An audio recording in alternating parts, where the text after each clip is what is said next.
Hey everybody, welcome to We've Got Ward, a Doof Media podcast series where we expertly dissect and discuss Ward, Wildbow's return to the world of parahumans.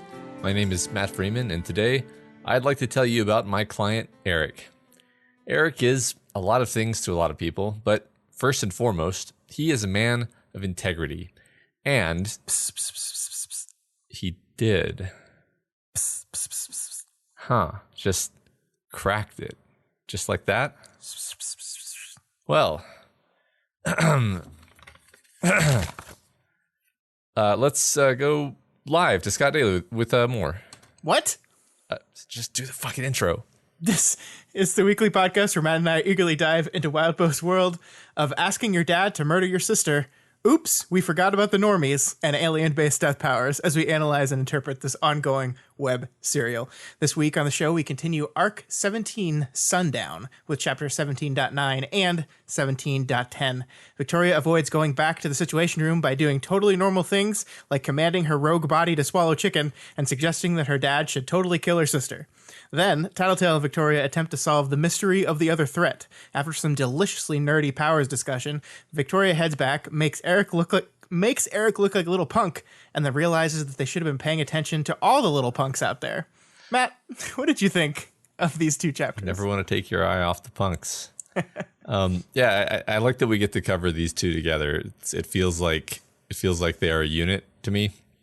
Mm-hmm. I'm gonna have a lot of fun. We're gonna have a lot of fun going into what's going on with our character here, and specifically with our, relating to her relationship with Tattletale, I think, and there's also going to be some nice discussion of kind of the larger playing field, and I think there's also going to be some opportunity for talking about the different, writing techniques or storytelling techniques that are being employed here. Yeah, I think so too. I like these chapters a lot. I think this is a very interesting arc. This, as we've been saying the whole time, this feels like the calm before the storm kind of arc, which is kind of crazy to say in an arc with a lot of really tense things happening. But as far as the climax of the story, we're bringing our themes together. I think these two chapters specifically, there's a moment in chapter 10 that really feels like things are coming full circle on one of the mini arcs of the story, and makes it clear to me that we're moving into what feels like the end game. Yeah, I mean, in terms of this being a calm arc, Victoria's basically been in this, this secure location pretty much, right. and we've watched. There's a detachment from the actual action, and what action there has been viewed through cameras, and that creates a very interesting effect, which we actually I think are going to talk about in our discussion question specifically.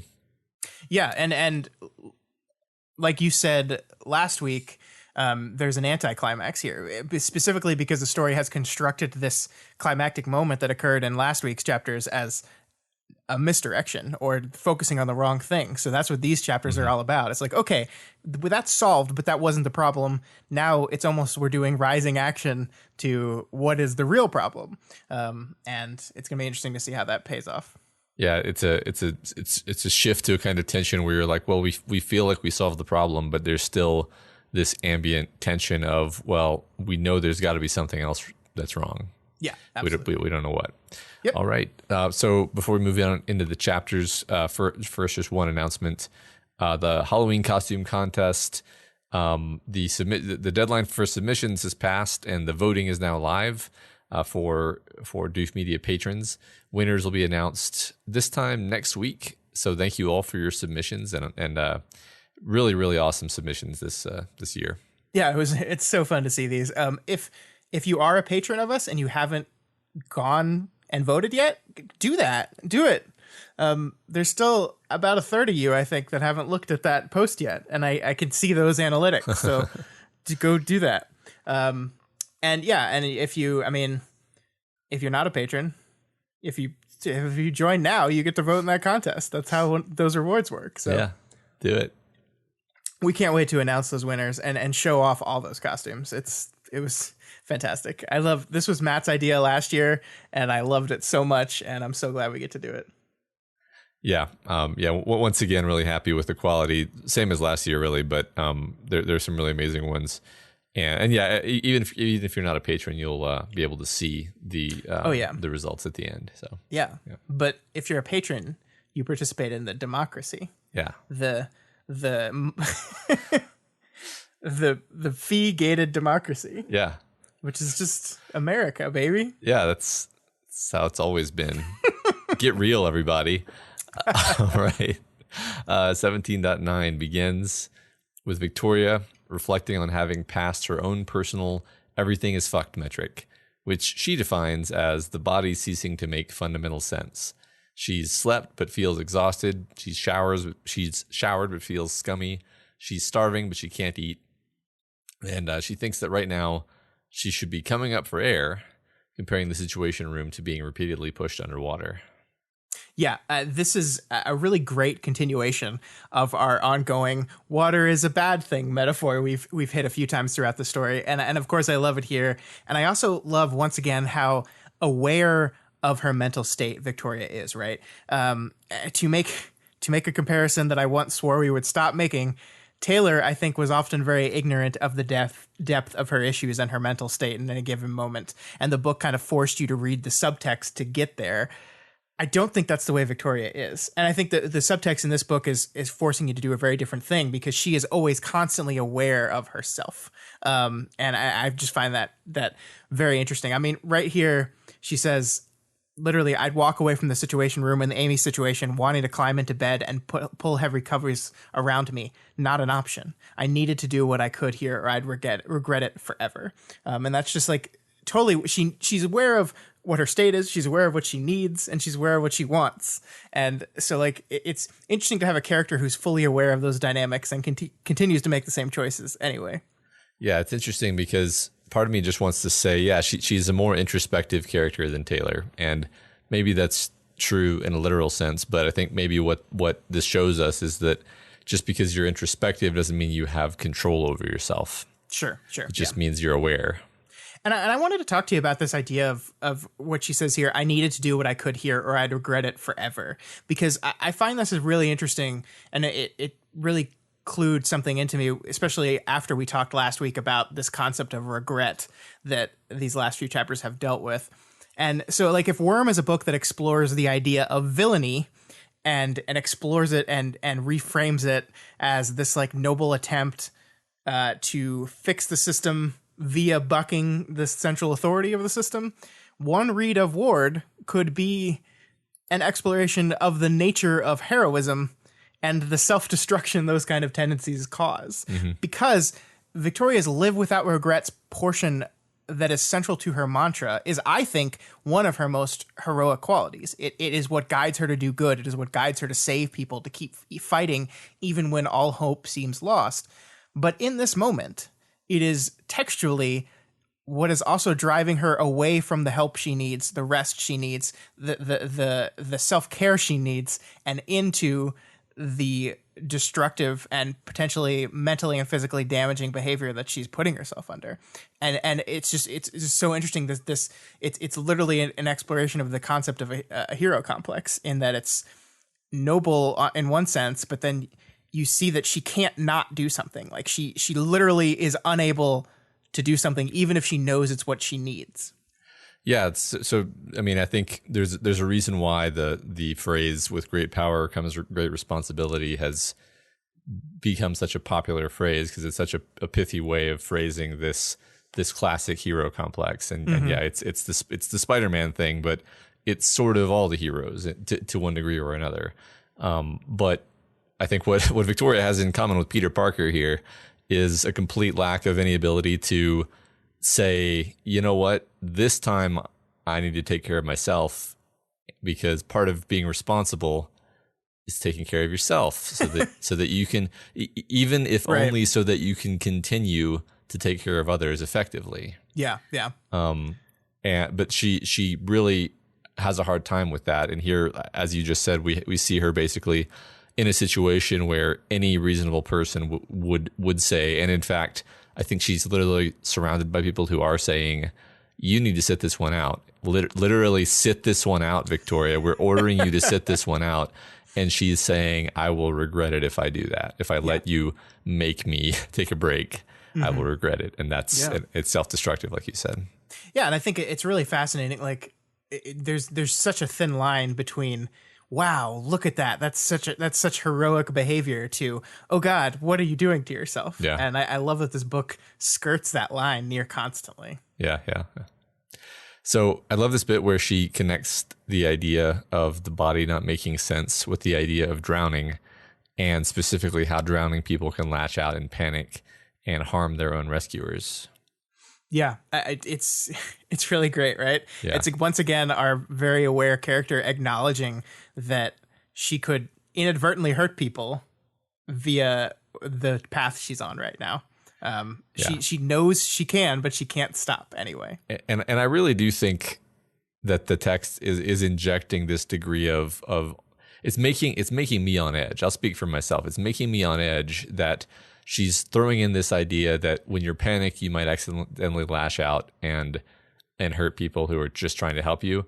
And we have the situation where she's repeatedly sort of using her force field intentionally. Like I did and I didn't. It's like that's such bullshit, Victoria. Like what it means is you're not really in control of it in the way that you should be. And it's this super dangerous thing that we've seen how dangerous it is. We've seen how unreliable it can be, and how aggressive it can be even now, even after it's been repaired. When she used it fighting Damsel's group, it was way more violent than she would have been by default, right? So like we have every reason to be wary of this thing. This is the metaphor. This is the metaphorical thrashing while people are trying to rescue you, I think.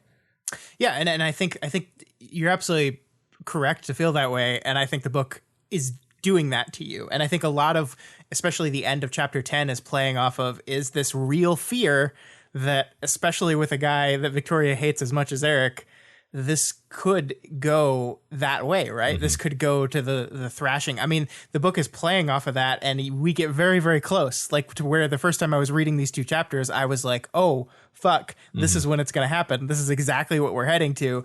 And dear God, how bad is this going to be if she actually does this? And we dodged that bullet this time, but we'll see. I don't know. Yeah. I like, one of the things I really like about this too is this idea of like Victoria is reinforcing this contradiction of her body, right? Like she's talking about this, and there's this really great moment when she's like, I ate the chicken despite my body sending me 5 different signals saying I shouldn't. Too full. No, you're not, stupid body. You ate a light dinner last night and had a meal barely bigger than your fist this morning. Nauseous. You're being stupid. Overwhelming. It's mild. Actually taste it. Unfamiliar poison. The wardens wouldn't poison everyone by sitting on site by serving something dangerous in the cafeteria. Probably. Slimy. No, shut up, internal voice. It's a motherfucking delight of texture. That's a wonderful paragraph. And I think it's a great continuation of what we've been pointing out about Victoria throughout this arc, that there's this interesting thing in which she feels closer to waste than she does to her own body, right? Like the more in line and she's gotten with her shard, the more alien her own body has felt to her. Mm. And that's really fascinating to me. Yeah. I mean, I don't have much to add there. Basically, it's continuing her kind of alienation from her body, not just continuing, but exacerbating it, just emphasizing like she's not getting any kind of comfort from any quarter other than basically her new connection with her shard, which she is getting more and more kind of monomaniacal about, actually. Yeah. Yeah, and that's one of the things that makes me like wonder, right? Like her issues with her own body have been something that has been recurring throughout the story, right? Like from the very beginning, we had this idea of her being uncomfortable in this body, and we thought Victoria was making progress with that. And it seems like, to me, it's shifted to, I'm comfortable with the wretch, the body, not so much. So I wonder if that's a hint towards this idea. Like we talked last week about this idea of, oh, well, the control of the wretch, it feels like a good thing, but also the way the book is framing it always makes me very, very nervous about it. And maybe this is a hint towards, this is why you should be nervous, because like it's progress in one area and seems to be regression in another. Yeah. I don't know. Yeah, I think you're right. I mean, I think it feels a bit more like one of those coping mechanisms where it helps in one arena, but at the expense of another. Yeah, yeah. Scott, I noted down that she's eating an egg sandwich, and you didn't say anything about the egg that she's eating egg. Anyway, Well, I'm sorry. What did you want me to say? it's just it's Eggs. It's important. She can't throw away an egg sandwich. She can't throw it away. She can't. She won't throw it away because an animal sacrificed itself for the meal. I mean, she's also dipping a fried chicken finger into sour cream. Is that like a Canada thing? I don't know. Maybe Where's the barbecue sauce? Northeast thing. I don't know. Maybe it's a whatever planet that is thing. Yeah, that's a specific Gimel thing. Yeah. Or it's a shard thing. It's a shard thing. Yeah. Maybe that's the crux That's to the clue. Unlocking everything that's happening. Yeah. Go back and read Victoria Shard's chapter and see if it mentions sour cream at all. That's our clue. Okay, we'll do. So then we go into a kind of basically this kind of thing that makes up much of this chapter and the next one, which is Victoria's ruminations about the possible threat that she suspects everyone is overlooking. So I think at this point, just to kind of frame what we're going to be talking about for the next two chapters, let's talk generally about this problem-solving aspect of these chapters. And also, I think how the reveal at the end of 17.10 puts everything in a new light. Yeah, I think as we talked about at the top of the show, this underlying feeling that Victoria has reinforced every single chapter in this arc is that this isn't the real threat. This isn't the real threat. And now the book has really pivoted towards just having our characters examine what the real threat could be. So it's back to buddy cop Victoria and Lisa, detecting their way through the potential threats here. And I enjoy this. I mean, it's a lot of fun. There's a lot of really, really nerdy power stuff that gets discussed in here in really interesting ways throughout this process. Because and I think this is one of those areas that I think we're going to look back on in a few months and see how much very clever setting up Wildbow did amongst the conversation around all these disparate threats.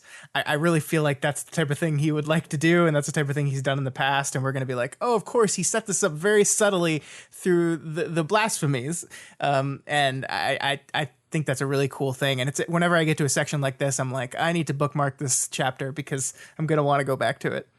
Yeah, I agree. Like, I think that's the clever thing. I notice a lot with this kind of storytelling, the kind of storytelling that Ward is, where it is important to have a lot of potential red herrings floating around. And probably most of what's in this chapter is red herrings. Probably not just red herrings. Like okay, let's take the blasphemies, for example. Like, I bet the blasphemies are not going to be the big bad. But no. I bet we are going to hear about them more and see them again. Well, yeah. So, and I mean, their specific method of communication across the world, Sans shard network, seems like it's going to tie into something, even if it's not the direct threat. It is part of something. Yeah, it's one of those things. I think it's a very clever way of doing things, and again, it feels to me very not climactic in itself, but prepping for climax. Right, we are here in this moment, maybe at the beginning of the end. Laying out all the pieces on the board, showing where they are, saying which ones we think we're worried about, which ones we don't think we're worried about, and really just kind of like narrowing the focus of the story. Mm-hmm. Yep. So also, while she's doing these ruminations, this is before Tattletale's called her. There's this note introduced here where she starts to consider what of her thoughts is passenger and what is her. And basically the point is, at this point, at the start of the chapter, she's thinking about this as a dichotomy. Was this me or was this my partner? Also, man, the fact that she's using the word partner here is really something. Yeah, I think this is fun in that, like, we're specifically referring to this as, like, is it a 50-50 split? Is it more one side than the other? And I think this is kind of reminding us of this dichotomy so that the Tattletale conversation can specifically challenge this idea, this idea of looking at it in this way, which I think is going to be very important to where the book goes from here. So I think it's important that the book kind of refreshes your memory about this. And I love you pull on the partner, because yeah, it is just on its own. Just like you read that and you're like, oh man, like, this is the alien that's in your head, but also your partner. Mm-hmm. And I mean, like, just her word usage when describing it too, right? Like, surely my fragile, violent partner wanted me to be well rested, thoroughly and warmly fucked, assured and nourished. Surely these things were qualifiers for me being a capable and efficient host, for the power it laid across my brain, like a queen might lay a sword on a knight's shoulder. Which, I mean, so first of all, like, the use of surely there, like, to me has like a doubt connotation to it. When I hear someone say like, oh, well, surely blah, blah, blah, blah, I'm always like, you kind of doubt what you're saying. That's my, and that might be a personal thing that I'm putting onto this book. I don't know. But that's like, when I hear that, that's automatically what I go to. But then like the power of the image of a queen might lay a sword on a knight's shoulder, which is basically reverential to the power, right? It's reverential to the shard. It's like, you are the queen, I am your knight. And it's fascinating. Yeah, I really love that whole paragraph. Exactly, like the kind of reverence that she seems to have, and also seeing herself as a knight even implies like a belief that she has been blessed in a sense with this gift. Yeah. And I mean, yeah, there's also the fact that like we've had stuff with Amy where she thinks of her shard as, you know, a queen also. But in this case, Victoria is basically putting herself, I don't know. It's interesting because partner is a word that implies equality, but then queen and knight does not imply equality. Sure. It's just interesting how there's a lot going on here with respect to how it's almost like she's playing around with different ways of conceptualizing her relationship with her shard, because the word partner is definitely new, but she uses it a bunch of times. So yeah, I think you're right. Does Amy call her shard queen, or does she call it princess? I feel like she calls it princess. I think she calls it princess. Which is again an interesting dynamic there, right? Yeah, and she calls herself the queen. Yeah. That's true. Yeah, good point. So Eric calls her on the phone for a friendly chat and manages to accuse her of shady behavior. And I mean, you know, she was totally doing exactly what he's accusing her of, but still rude. Yeah. Eric also confirms that he's familiar with Victoria's background, which is not something that we actually knew for sure. Yeah, and the specific context here is related to Amy, right? Is like, you read about my background with my sister. So the question here, Matt, is this Eric saying he knew what Amy did to Victoria all along? Which makes like what we like interpreted as possibly just rudeness via ignorance earlier when he was defending Amy. Does that make that just truly a despicable thing to do? Or has he boned up on Vicky's history while she was boning up on Annalise?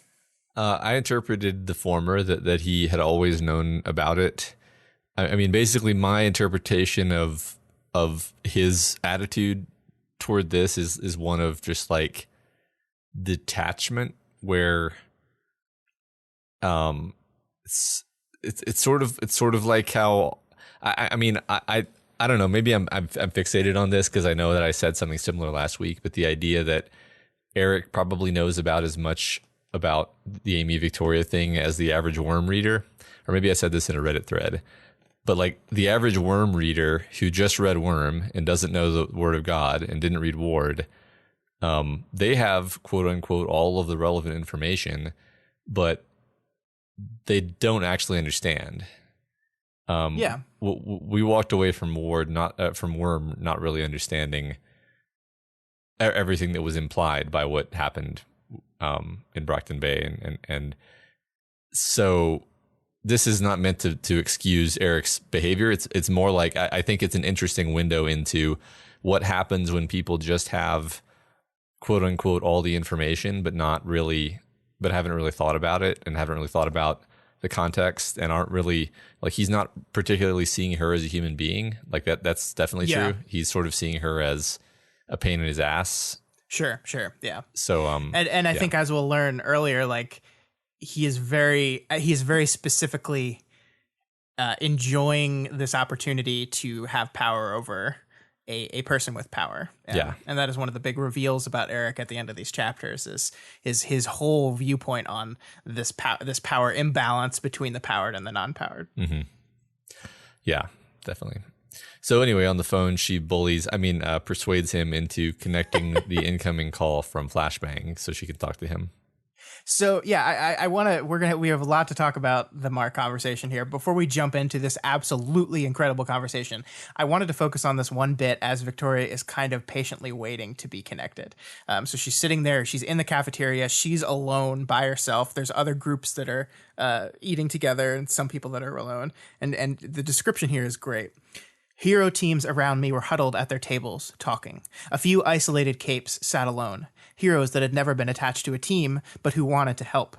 The mood was one of a forest fire. All hands on deck, people waiting to be deployed to the latest area that was getting out of control, hoping to get things back down. Keep it under control for long enough, we pretended, and maybe the fires would burn down. Things would be okay. The healing would start. I mean, it's a beautiful way of painting the scene as like there's all these people around and everyone's tense and nervous and she's totally detached from all of it except for this one moment where she views it. And it's this great, like this we pretended line is this great window into how done Victoria is with this whole concept of heroism in the traditional parahumans PRT type of sense, right? She sees it as nothing more than an illusion that we're going to do our job and we're going to keep everything going long enough that things are going to eventually calm down and then we're going to heal again and then we'll do it again. And she's just so done with it. She's so done with that entire concept of heroism. Yeah, the idea of forest fires, I feel it's kind of like a thankless, and she says pretended, that implies like, yeah, it's just going to keep going at this grinding pace. And this just kind of, you're always fighting a war of attrition where you can't really win. Yeah. And that's her attitude right now. Yeah. And she participated in that for so long and is just seemingly not interested in participating in that. And this has been a long time coming, right? Like the concept of her wanting to do things that actually have long lasting impact has been on her mind forever. But I just really clued into this moment where she's just like, look at all these people, they're still doing all that stuff, they're still pretending, they're still fighting the fire, hoping that they'll just control it, never extinguish it, because we can't. And she's so detached from that. Yeah, it's all around her, but she's not part of it anymore. Yeah, and I think she has this mentality that like she wants to just, I don't know what's the proper metaphor, just put out the forest fire once and for all, even if the cost is really high. Yeah.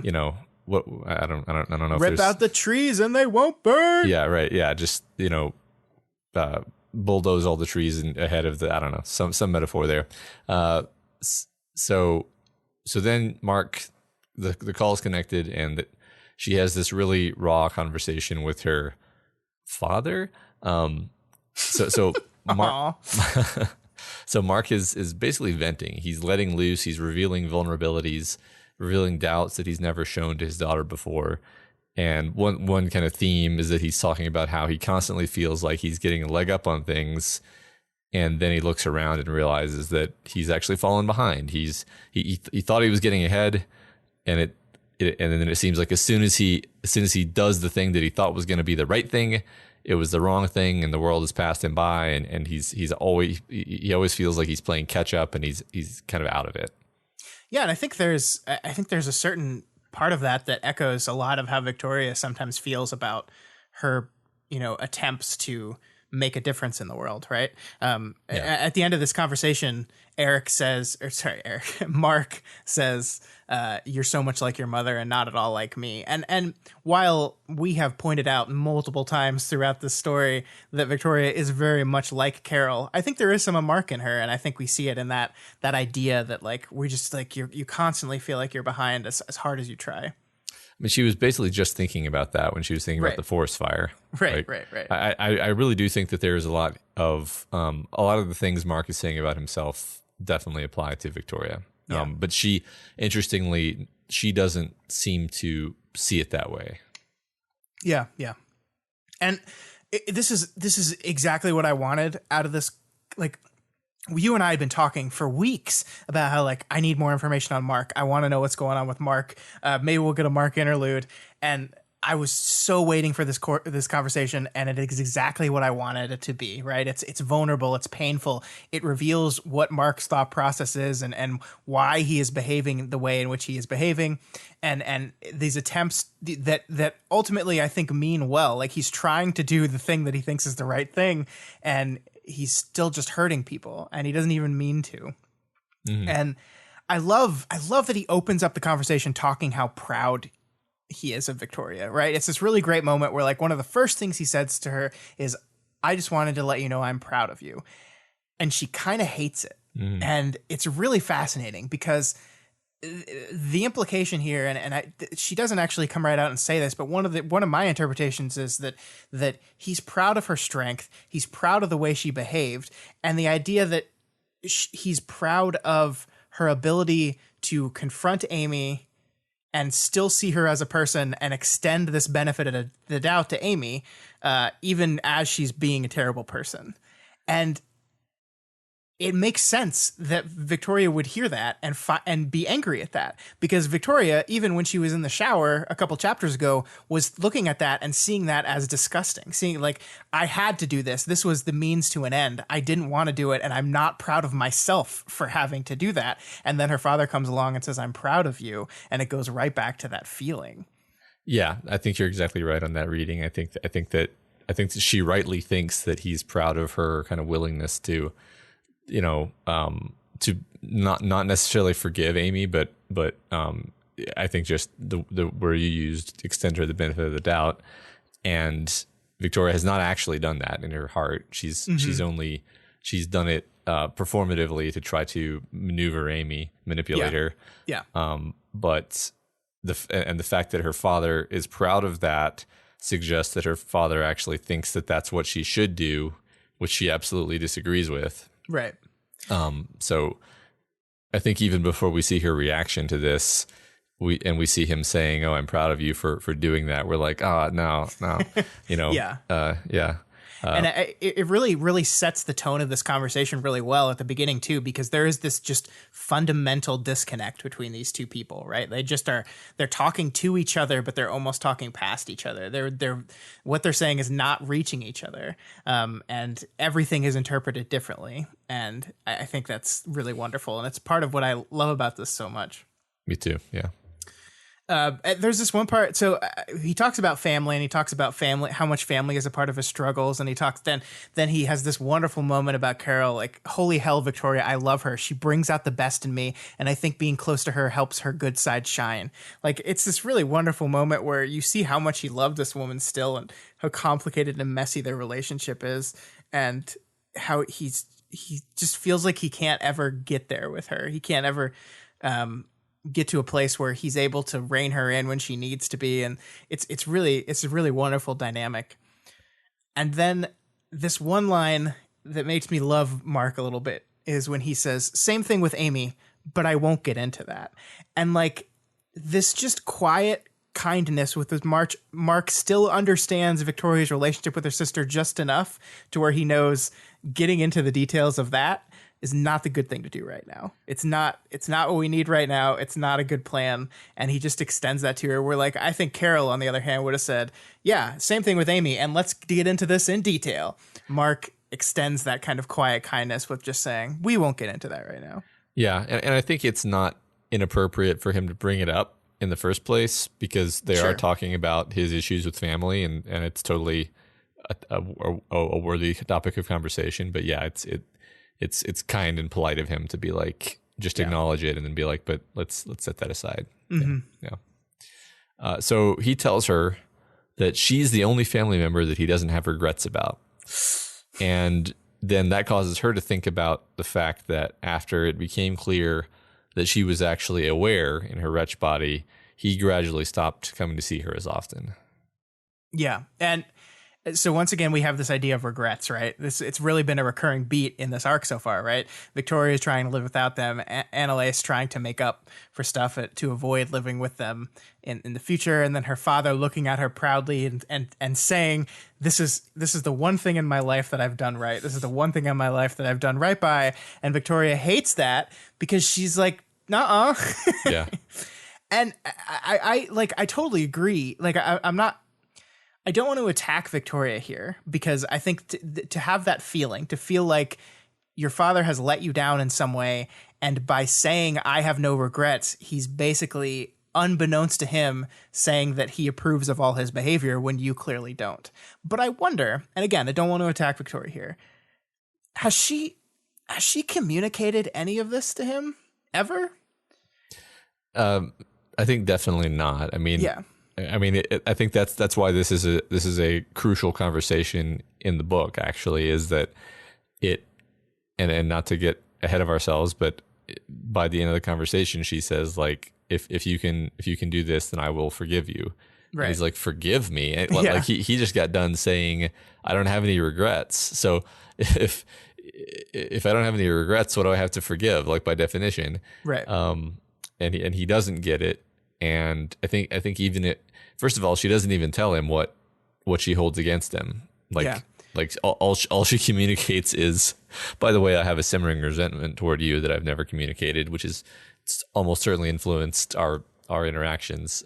Right. But like, I mean, especially this, like a lot of the stuff she's saying in her head in this conversation is like the exact stuff she should be saying to her father, right? Mm-hmm. Like if my dad had stuck it out, tried a bit harder, faced the hard stuff, maybe she and he would have met. Maybe it would have been possible to drag them into therapy. Maybe we could have established boundaries, found a framework, and been able to deal with Amy when she re-entered the picture. But he hadn't. So that hadn't happened. Was it a slim chance? Yeah. But it was a chance. All of us has shit to deal with, but so often it felt like I was the one going the extra mile to wade through the shit to the far end, stick my hand out to fucking try.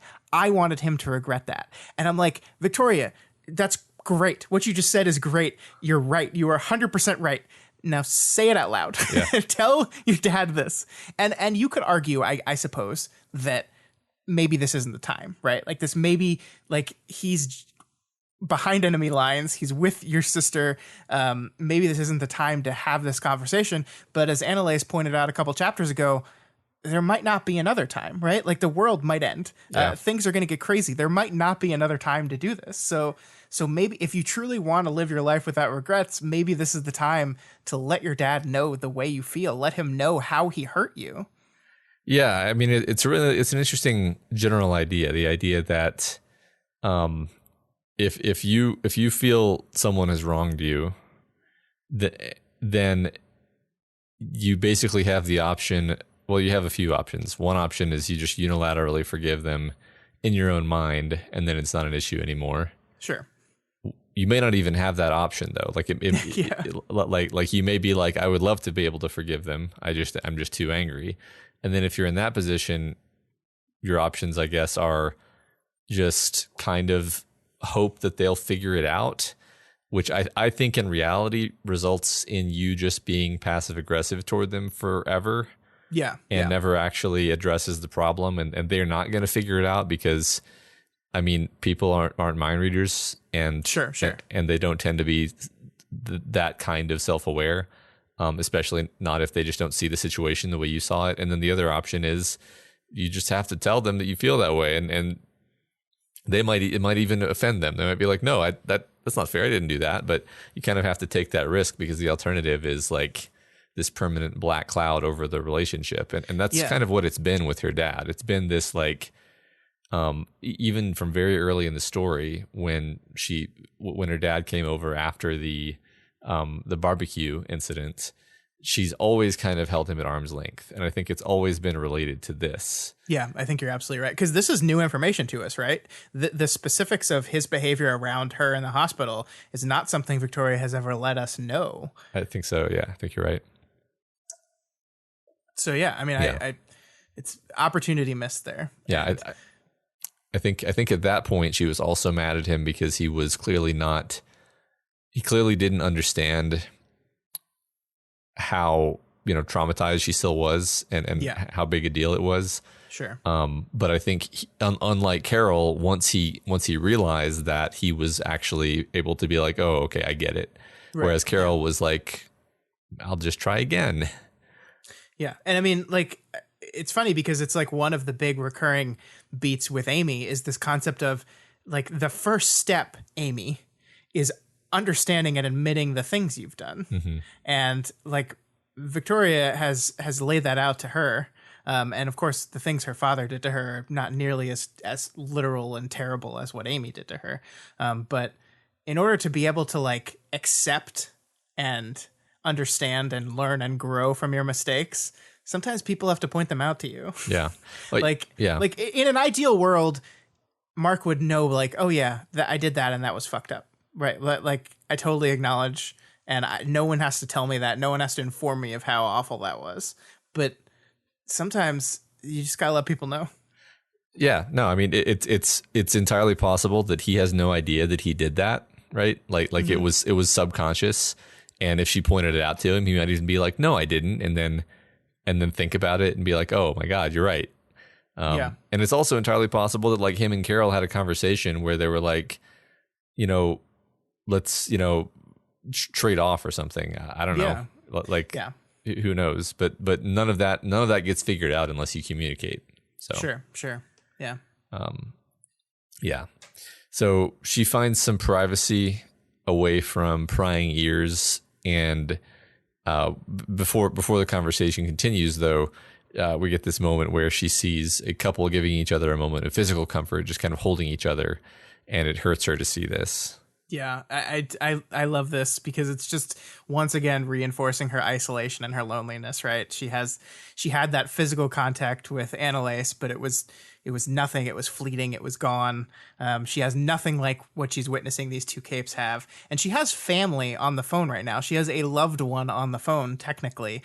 But Victoria really feels no love towards her father, right? Yeah. In fact, a little bit later in the conversation, she says, "4 fucks to give a left. Give a fucks left. My dad didn't get one either." And that is echoing something she says earlier in the chapter, talking about how she doesn't have one for Eric either. And that is Victoria literally drawing a line between Eric, the person she can't stand and hates, and her father. And I just like, obviously it's not the same thing. Obviously she dislikes Eric more than she dislikes her dad, probably. But the story and our protagonist has drawn a line via this wording between these two. And that's like, damn, Victoria. Yeah. Eric bad, huh? Yeah, seriously. I mean, it is kind of sad because ideally you get some kind of, I like this phrase, nourishment. You get some kind of nourishment from your family. Yeah. Even if you like rub your family wrong and they rub you wrong sometimes, and there's friction and there's idiosyncrasies that everyone has. Ideally, you get some nourishment from them, but it just seems like for this whole story, any interaction with any of her relatives, I guess except Crystal, has just been pure conflict and or just friction, I guess is a better word. Yeah, absolutely. And that's no exception here. So Victoria then basically she kind of fairly quickly asks if Amy's death would result in any immediate disasters. And then when Mark says no, she says, could you kill her if you needed to? Sure hope nobody's monitoring this call. Yeah. Before we move on to that conversation, I just want to pull out this text. Constantly holding the phone up was hard, especially with the fierceness I'd been gripping it. I adjusted my hold, then brought my hand down, rubbing at the soft part between thumb and index finger, cracking my knuckles individually, then doing the same with my other hand, fidgeting. Pretty sure I didn't catch the implications of this on the first read through. I didn't either, and it's because it's so subtle, Yeah. right? Like it's like not even specifically saying. And then the wretch grabbed my phone with a hand. It's really fascinating, and this continues throughout these chapters, just like it has in the chapters before it. And what's interesting to me here is we learn a little bit later that Victoria like says, "I really, really want to fly, but I don't dare use my flight." Because of the wardens, she acknowledges, but because of the threat of the breaking ice. And she says, we're pretty far away from that right now, but still don't want to take chances. And I'm just like, but you're taking the chances. Yeah. Yeah, right. It's so interesting how all of her wretch force field use in this, I almost want to say this whole arc has been like semi-intentional. Like we get stuff like this where she clearly is using it right now, but the narration doesn't acknowledge it. Yeah. And she never really acknowledges the risk of it at all. She doesn't acknowledge the risk to the dimensional fabric. She doesn't really acknowledge the risk that it's going to, pulp somebody accidentally. Like she just has this faith, like, no, I have control now. Yeah. And it's like, okay, kinda. You did like almost kill somebody with the mirror of a car or whatever it was earlier. So I don't know, man. I'm worried. Well, I mean, here's the thing about this, though. I mean, this is the honest truth about it. And I think I wrote this later in the script, but we'll talk about it now. This is a fitting place for it. You don't think about moving your fingers, right? Mm-hmm. You don't think when it is an extension of your body such to the point that it is you, like you don't really think about the different, like the idea that, oh, I have to activate my arm. I have to activate this. Like, that's not something when you describe your actions you're doing. So I think it is symptomatic of the fact that the wretch as it is now just a full, like, no separation extension of who she is, to where you don't have to think about it as an independent action or idea or concept anymore. It's just, I just do this. I'm just doing this. And so I think that the narration of the book slotting into that and not paying attention to it, with a couple rare exceptions, I think is really fascinating.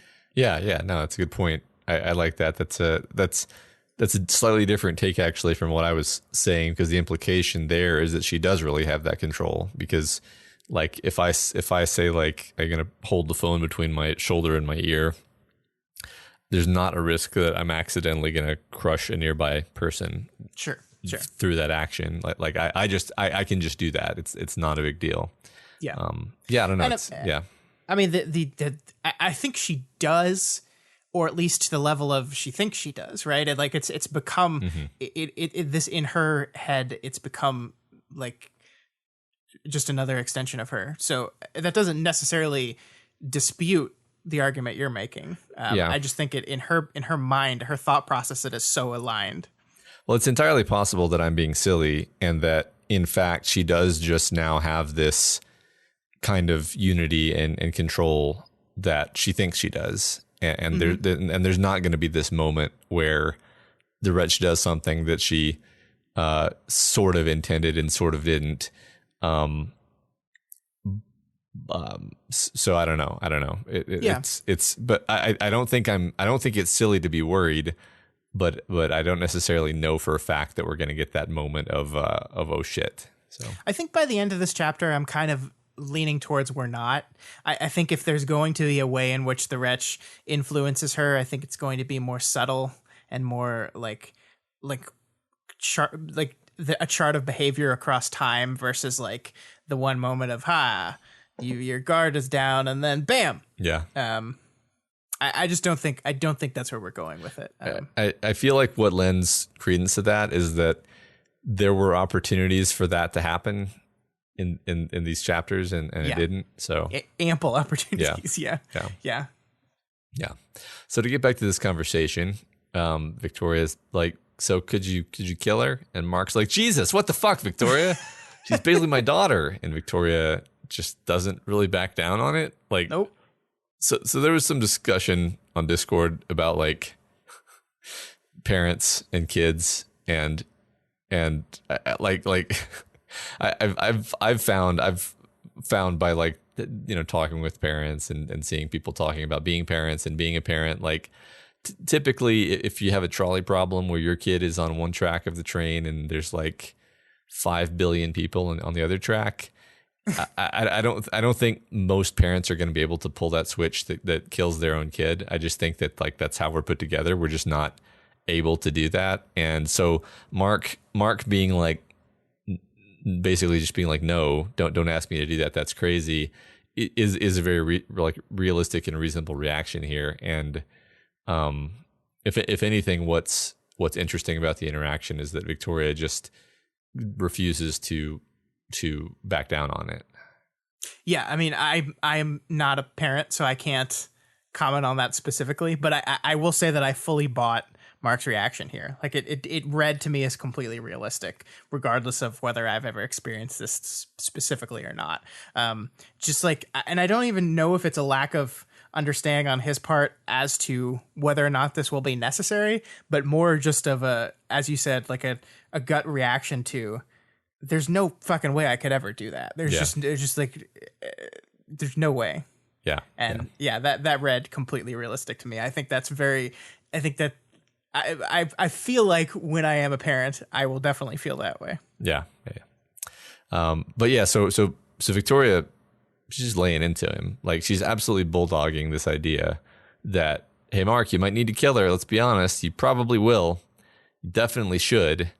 And maybe just go ahead and kill her right now, actually. Like just get out of the way. Yeah. And he keeps protesting like and pushing back, and it's interesting because later, and we'll talk about it in a second. Later, she characterizes this conversation kind of differently than the way it actually went, because the way it actually went is basically her being like, "Okay, let me check real quick. If you killed her, would there be a disaster? Okay, kill her. Just go kill her. Yeah. Go kill her. Okay, yeah. So it's she does. My opinion is that if you were to like witness this conversation, she would not come off well here, actually. Yeah, I don't think so either. And I think like we've talked about this before, it might be 100% necessary at the end of this whole thing to kill Amy, right? Yeah. But again, the way in which she does this is very nightmarish. Like he's talking metaphorical, right? Like she's like, could you put that gun to her head and pull the trigger? That's like the metaphor, right? Like, could you be the one to pull the trigger? Could you be one to press that button? And he's like, no, I can't pull that trigger.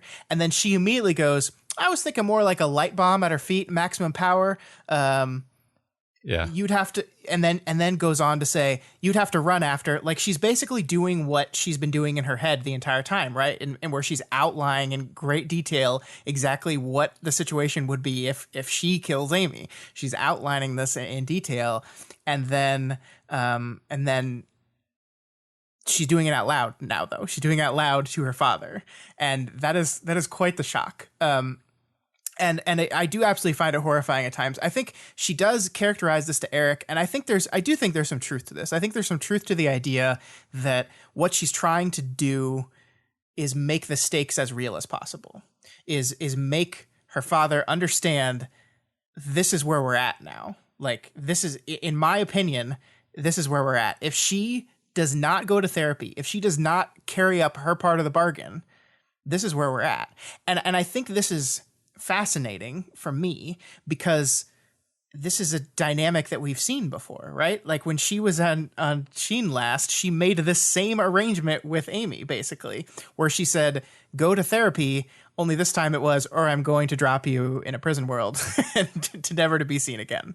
And now it's moved on to go to therapy or you have to die. Like that's where the stakes are in her mind, and she's trying to get that across to her father. These are where the stakes are at. Do you understand this? Yeah, I think that's really interesting, and it calls attention to the fact that I almost wonder if Victoria's a little bit locked into this idea that if Amy goes to therapy, then that's like a massive win, and she can breathe a sigh of relief because now Amy is being looked after by someone who's going to be able to help her. And it's like, I think, I mean, different people have said different kind of diagnoses for what is actually going on with Amy, but take pretty much any of those, in any of the more credible diagnoses for what is going on with her, and it's like the least treatable profile. Actually, it's basically personality disorders, which are among the worst from a treatment point of view, because you like in Amy's situation, she's gonna just Amy it. She's gonna be like, well, nothing's wrong with me. It's everyone else who has the problem, and that's the worst. That's the worst outcome for a therapist, because a therapist always wants you to come to them and say, I have a problem I want you to help me with. If you come to them and you say everyone else is the problem, I'm fine, they don't really have a lot to go on. So I don't have a lot of hope, actually. I don't have this confidence that Victoria does, that okay, we'll get her in therapy, we'll sort it out. I don't think that's going to happen. See, I don't even know if Victoria has that confidence. I think Victoria sees it as, for my sense of right and wrong, my sense of morality, my sense of fairness, I think Victoria says we have to give her the opportunity. We have to give her the opportunity to try to get better. I don't think Victoria believes this is going to work. I don't think Victoria believes she's going to go to therapy.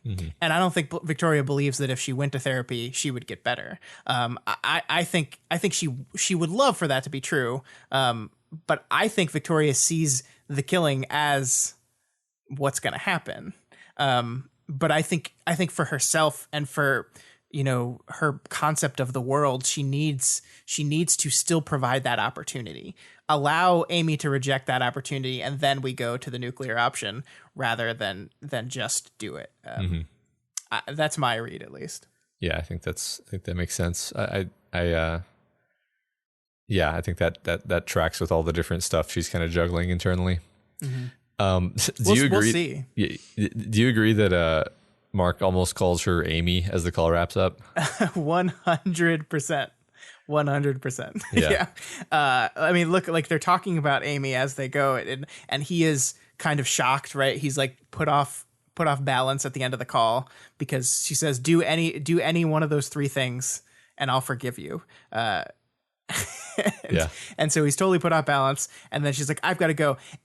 Victoria, we need to talk about this. And I love that it goes uncommented on. I think it's marvelous, because I mean, like, your brain kind of goes wild with this, right? Where you're like, is she acting in a way in this moment to him that reminds him of his other daughter? I think that's what it is. Yeah. I mean, like she is doing this thing where she's fixated on some particular outcome and not really able to see past it, even as he's like, no, not going to happen. No.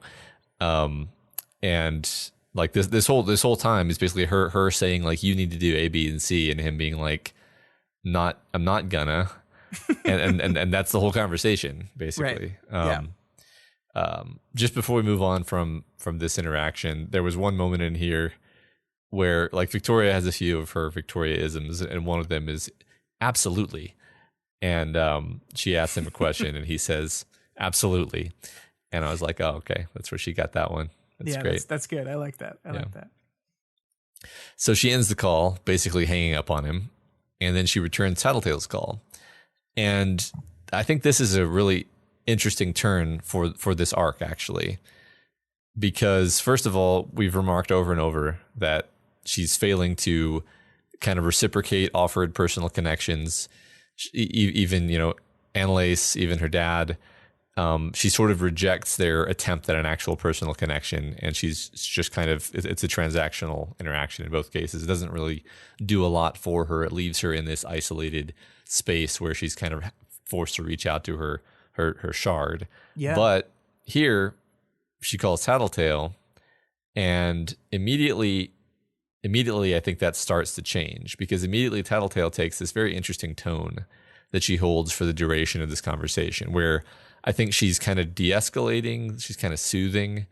There's still this ever-present Tattletale needling energy that it's her. That's who she is. She kind of has to do that. But it's more like friendly ribbing rather than like poking at the sorest possible spot.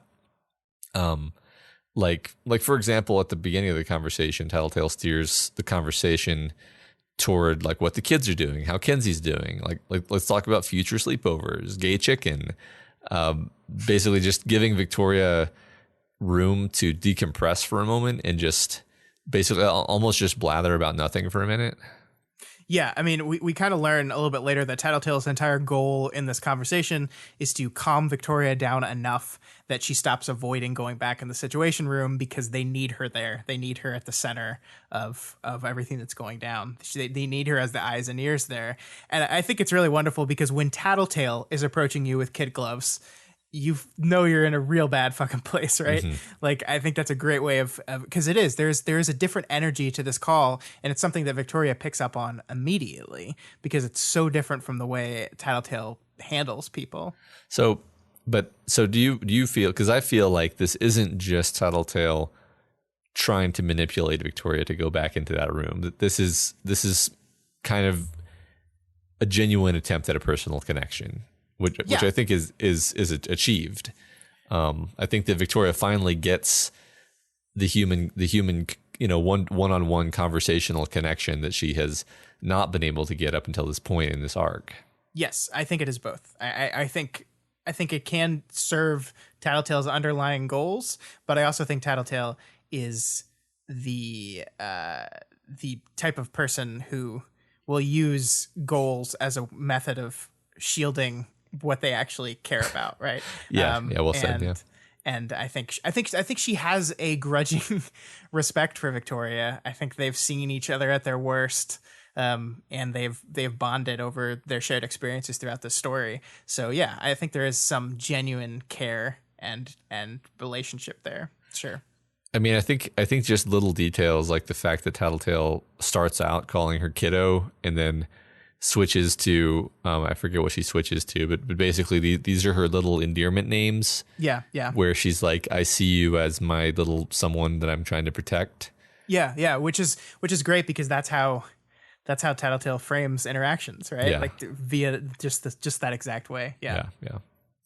So I kind of want to call attention to the fact that Victoria is being watched by 13 people.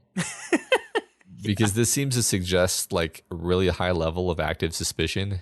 Yeah, right. So 13 people, not including Tattletale, right? Yeah. Certainly one of them is Kenzie, right? Although I don't know if that would count in the and maybe there's some other members of Breakthrough in here, but certainly there are segments of the Wardens that are deeply concerned with Victoria and her behavior and are monitoring every single thing she does, right? Yeah. So like, Eric probably one of them, but I think there's other people. That means there's like 13 is a specific number. If there was like if the book said there's one other person watching you right now, then I think everyone reading would have gone, oh, it's Eric, right? Yeah. But 13, that's a lot. That's a lot. Yeah.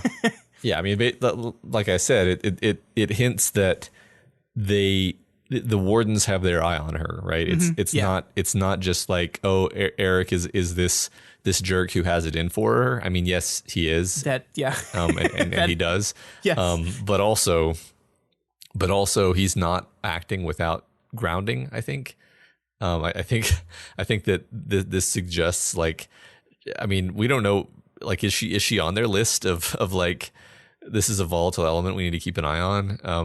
I don't know. I mean, certainly people are keeping an eye on her. So yeah, I think that's a very good point, and I think that is supposed to clue you in on that very subtly that it is as terrible as Eric is. It is not just him. Yeah, certainly. Yeah. So Victoria breathes a word about getting dirt on Eric, and then Kenzie instantly has blackmail material on everybody in the room. So I think this tidbit is really easy to ignore, but I think it's important. It's going to come back in a minute because Eric is really opinionated about the old PRT.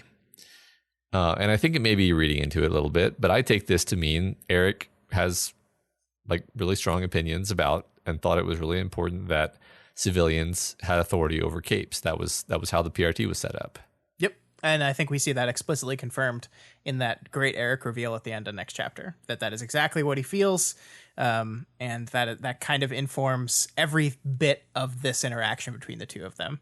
And it explains why this was never going to work out because they're both coming from kind of opposite opinions on this. Yeah, it's philosophical. I mean, yeah, he is being a jerk. Like he just has a shitty personality, but also I think there's a philosophical difference that's driving all of that too. Sure. Yeah. And I do think it is really the speed at which Kenzie gets dirt on every single person in that room is remarkable. And it is one of those things that I wonder if it's being set up explicitly to pay off later. Like, usually in a story, whenever a character like lies or keeps a secret or steals or does something secretive, it almost always ends up mattering. And it doesn't necessarily have to matter in the fact that like, oh, you're busted, you're caught, but it ends up paying off in some way. Or like just generally the rules of storytelling. Why would you have this if it wasn't going to pay off in some way? So it's one of those things. It's like, Jesus, Kenzie, like it's just instantaneous on everyone in the room. Even poor LaRue, who has just been this guy that Victoria really likes. It's like, oh yeah, we got dirt on him too.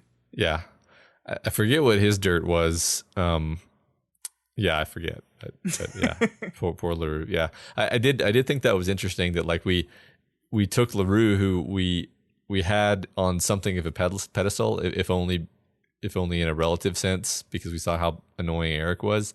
Yeah. And now we've taken him down a peg in Victoria's mind and in our mind, of course. Because there's dirt. Yeah. There's dirt. Yeah, right. So Victoria asks Tattletale to help entertain her, and Tattletale obliges. Again, we're seeing Tattletale kind of put herself at Victoria's disposal in a big way. Mm-hmm. And so we go through the usual list of possible disaster points. We learn that Legend apparently faced down the sleeper by... blowing up a city. So cool. Wild bow. Basically, this whole part of the chapter is fun and interesting while serving up a buffet of red herrings, possibly with the true culprit hidden somewhere in there. Yeah, and I don't have a lot of very specific stuff to say about any of this. I like it all. Like we said at the beginning of the podcast, it is the book catching us up on all the threats in the world and playing a kind of guess who game. And I again, this is what really reinforces to me that this arc is specifically setting up the pieces for the climax of the story. Mm-hmm. It feels like we're about ready to move into Act 3. I could be wrong. I might be wrong, but it just feels that way. Yeah, I agree.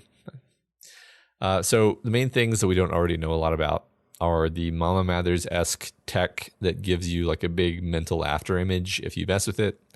And Flint, which was apparently an incident involving a cape that creates triggers, laid golden eggs, if you will. Oh my God. Who was then cut into pieces.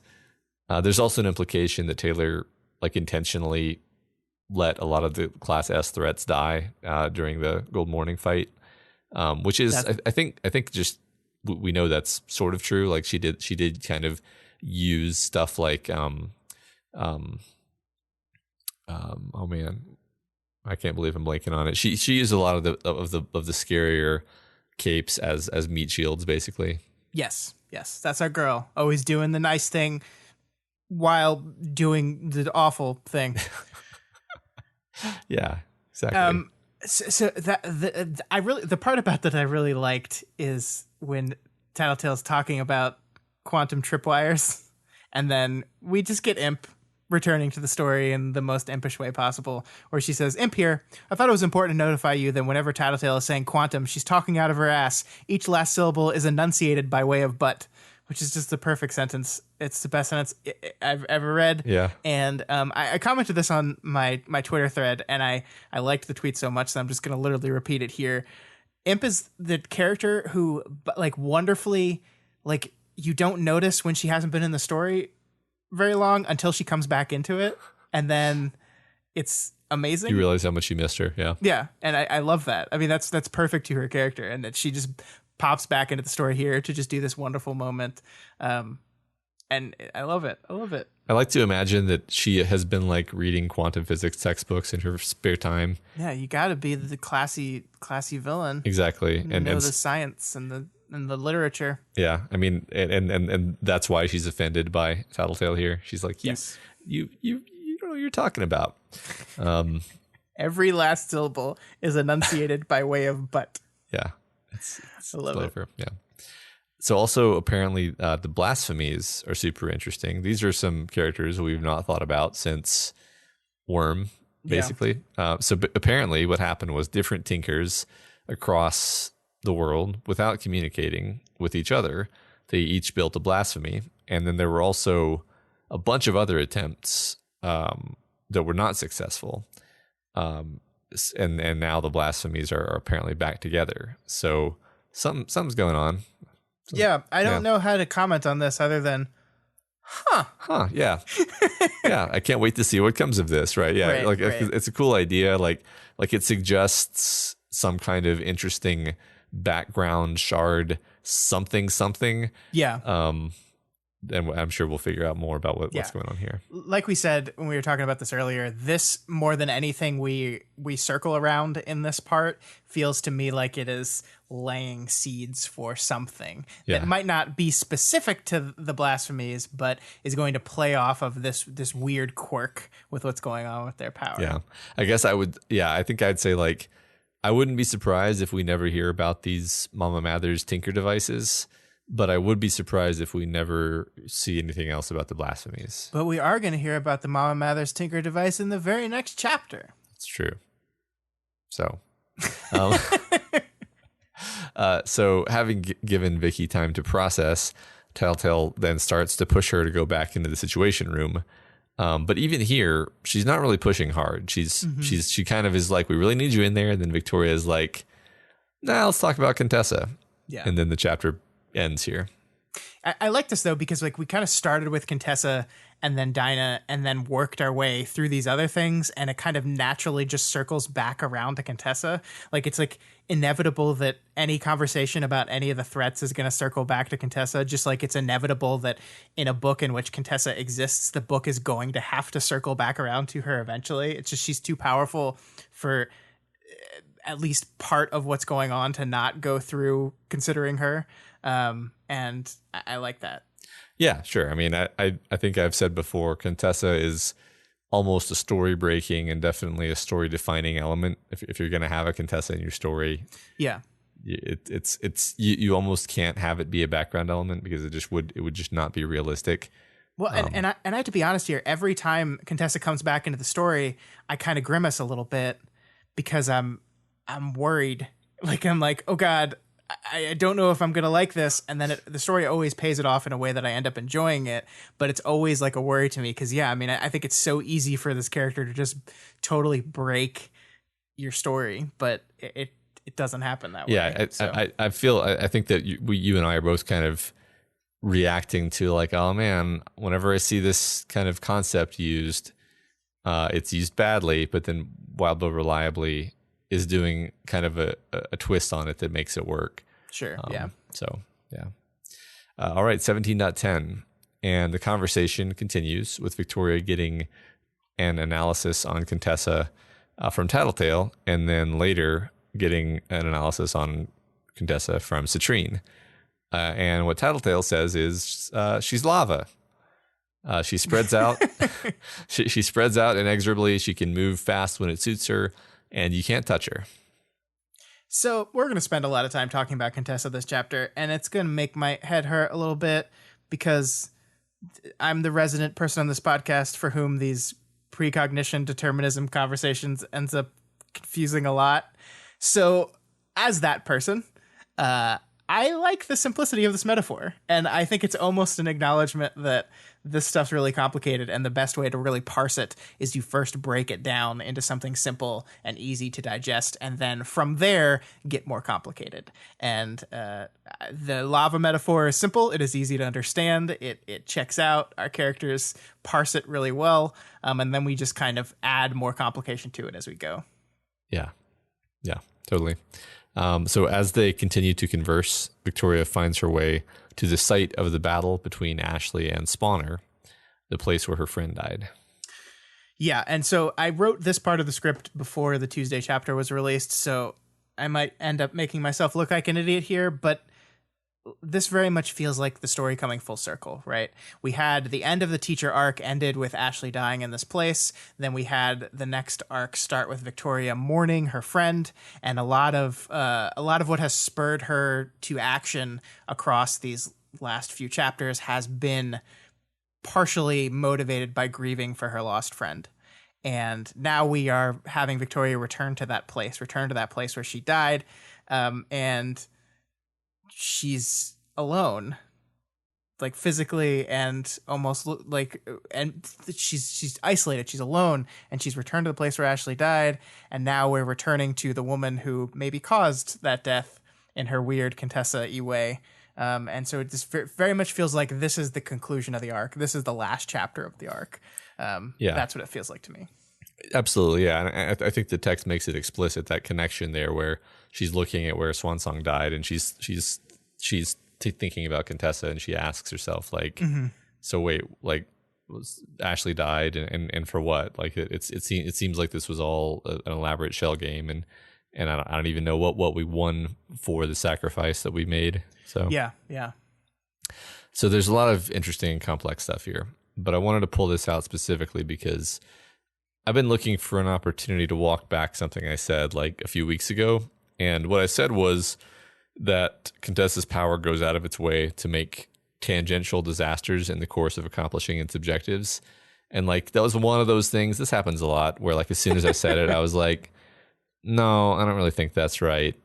It's more like I was kind of trying it out to see what I thought about it. What I've come to think is a lot more in line with what Tattletale says here. And this is one of those times where I just kind of take this at face value because I think Citrine sort of backs it up later. So Tattletale says, it's all about the shortest path, Antares. Her power doesn't say, walk for 2 days to get to this location, talk to that person, if it can say that she should talk to the person next to her. Her goal was self-preservation. Your group, Imp, and the Heartbroken were next to her, and making you happy ensured you didn't hurt or stop her. You just happened to be close enough to the lava to get burned too. And then she says, then Victoria says, so the goal was survival, even reaching out to us, the ABC thing, it was survival or partially survival, which they go on to talk about, like, whether, like, what might have been manipulation and what might have just been an honest choice. Citrine elaborates on this and says, the optimization criteria is probably like time or maybe number of steps or maybe some combination of the two. And basically the reason why we see collateral damage occur so much is because a plan that only takes 3 steps is always going to be preferred over one that takes 40 steps, unless you explicitly state all of the, like, secondary objectives that you want to preserve. So going back to our GPS metaphor, the GPS will route you the fastest way possible, even if that way involves you running into a school bus. Yeah. Unless you specifically say avoid school bus. Yeah. Or don't drive me through the, crime part of town or what. I don't know. Yeah. Something like that. Yeah. And I mean, so basically what we're kind of posing here with this whole thing is this idea that perhaps even Contessa's choice option was kind of bullshit in and of itself, right? In that the intent of the choices was less about getting them to choose the correct path and more about the choices themselves and the offering of the choices themselves manipulating Breakthrough into doing whatever Contessa needed to do to ensure her own survival, right? So the idea that we're going to offer you these choices, I kind of know what you're going to choose anyway, but offering you the choice makes you behave in a certain way. Like the idea that even Contessa's or even Sveta's rejection of the choices would be calculated into whatever questions she's acting, right? And that, like, it's like, oh, it's free will is an illusion then, which is, like, technically true around Contessa. I think Citrine says this definitively later in the chapter that, like, determinism when it comes to Contessa, like, it's going to happen that way. Yeah. Like, it's going to. Yeah. I mean, I think definitely, like, Ashley throughout that whole arc was clearly coming to terms with the idea that she was going to be the one who would die. And that was able to happen because Contessa had planted that seed. Right. Like, if she hadn't said, like, yeah, we're going to take this choice, one of you is going to die. And basically Ashley was like, well, if one of us is going to die, it might as well be me. And then I get to go out in a blaze of badassness. Sure. And that allowed them to then win the day. So that's like a perfect example of her having stated and framed the choice that way, literally made it a self-fulfilling prophecy, basically. Right. So Tattletale still seems to think that Contessa's long-term goal is to be able to retire, to be free of her power. And I'm not sure if I buy that. Victoria also says she doesn't really buy that. So we'll see, I guess. Yeah, I'm inclined to trust Victoria's gut over Lisa's like shitty shard induced inferences, right? I think one of the things that Contessa absolutely does in the story is at the very least kind of push us toward the inevitable truth that freedom from your power is not an attainable goal. Contessa is arguably the most powerful parahuman alive, and she tried it, and that didn't work. So the idea that like via Contessa we can start really exploring this idea that I think Tattletale holds up later in the chapter of that you have to consider this a totality, that powers are not a problem to be solved, they are a part of the whole that is you, and you need to start thinking of them that way. Yeah, I think you're right. So as this exchange goes on, Vicky takes small moments to mourn Ashley, reflecting on how she wouldn't be having this meeting of minds with Tattletale at all if she hadn't gotten to know Ashley. I love this moment so much. Like seeing Victoria, like the Victoria that has been isolated and like separating and lonely, and kind of embracing her shard over humanity in this moment, anchors herself to a person who has died, but yes, a person, right? A person that she really cared about. I think we said a couple weeks ago that Ashley doesn't ascend without Victoria's help. And I think that's true. But I think the opposite is true also, as Victoria says here. Victoria's growth and deeper understanding and acceptance of people outside of the black and white dichotomy doesn't happen without Ashley, which means there's this beautiful like symbiosis here in their friendship, that they both made the best version of each other. Mm-hmm. And again, that really makes you feel like we're coming like full circle in this moment. It's beautiful. Yeah. This really is a great, because Weblo could have written this whole conversation to occur with Victoria just still standing in that hallway, right? Yeah.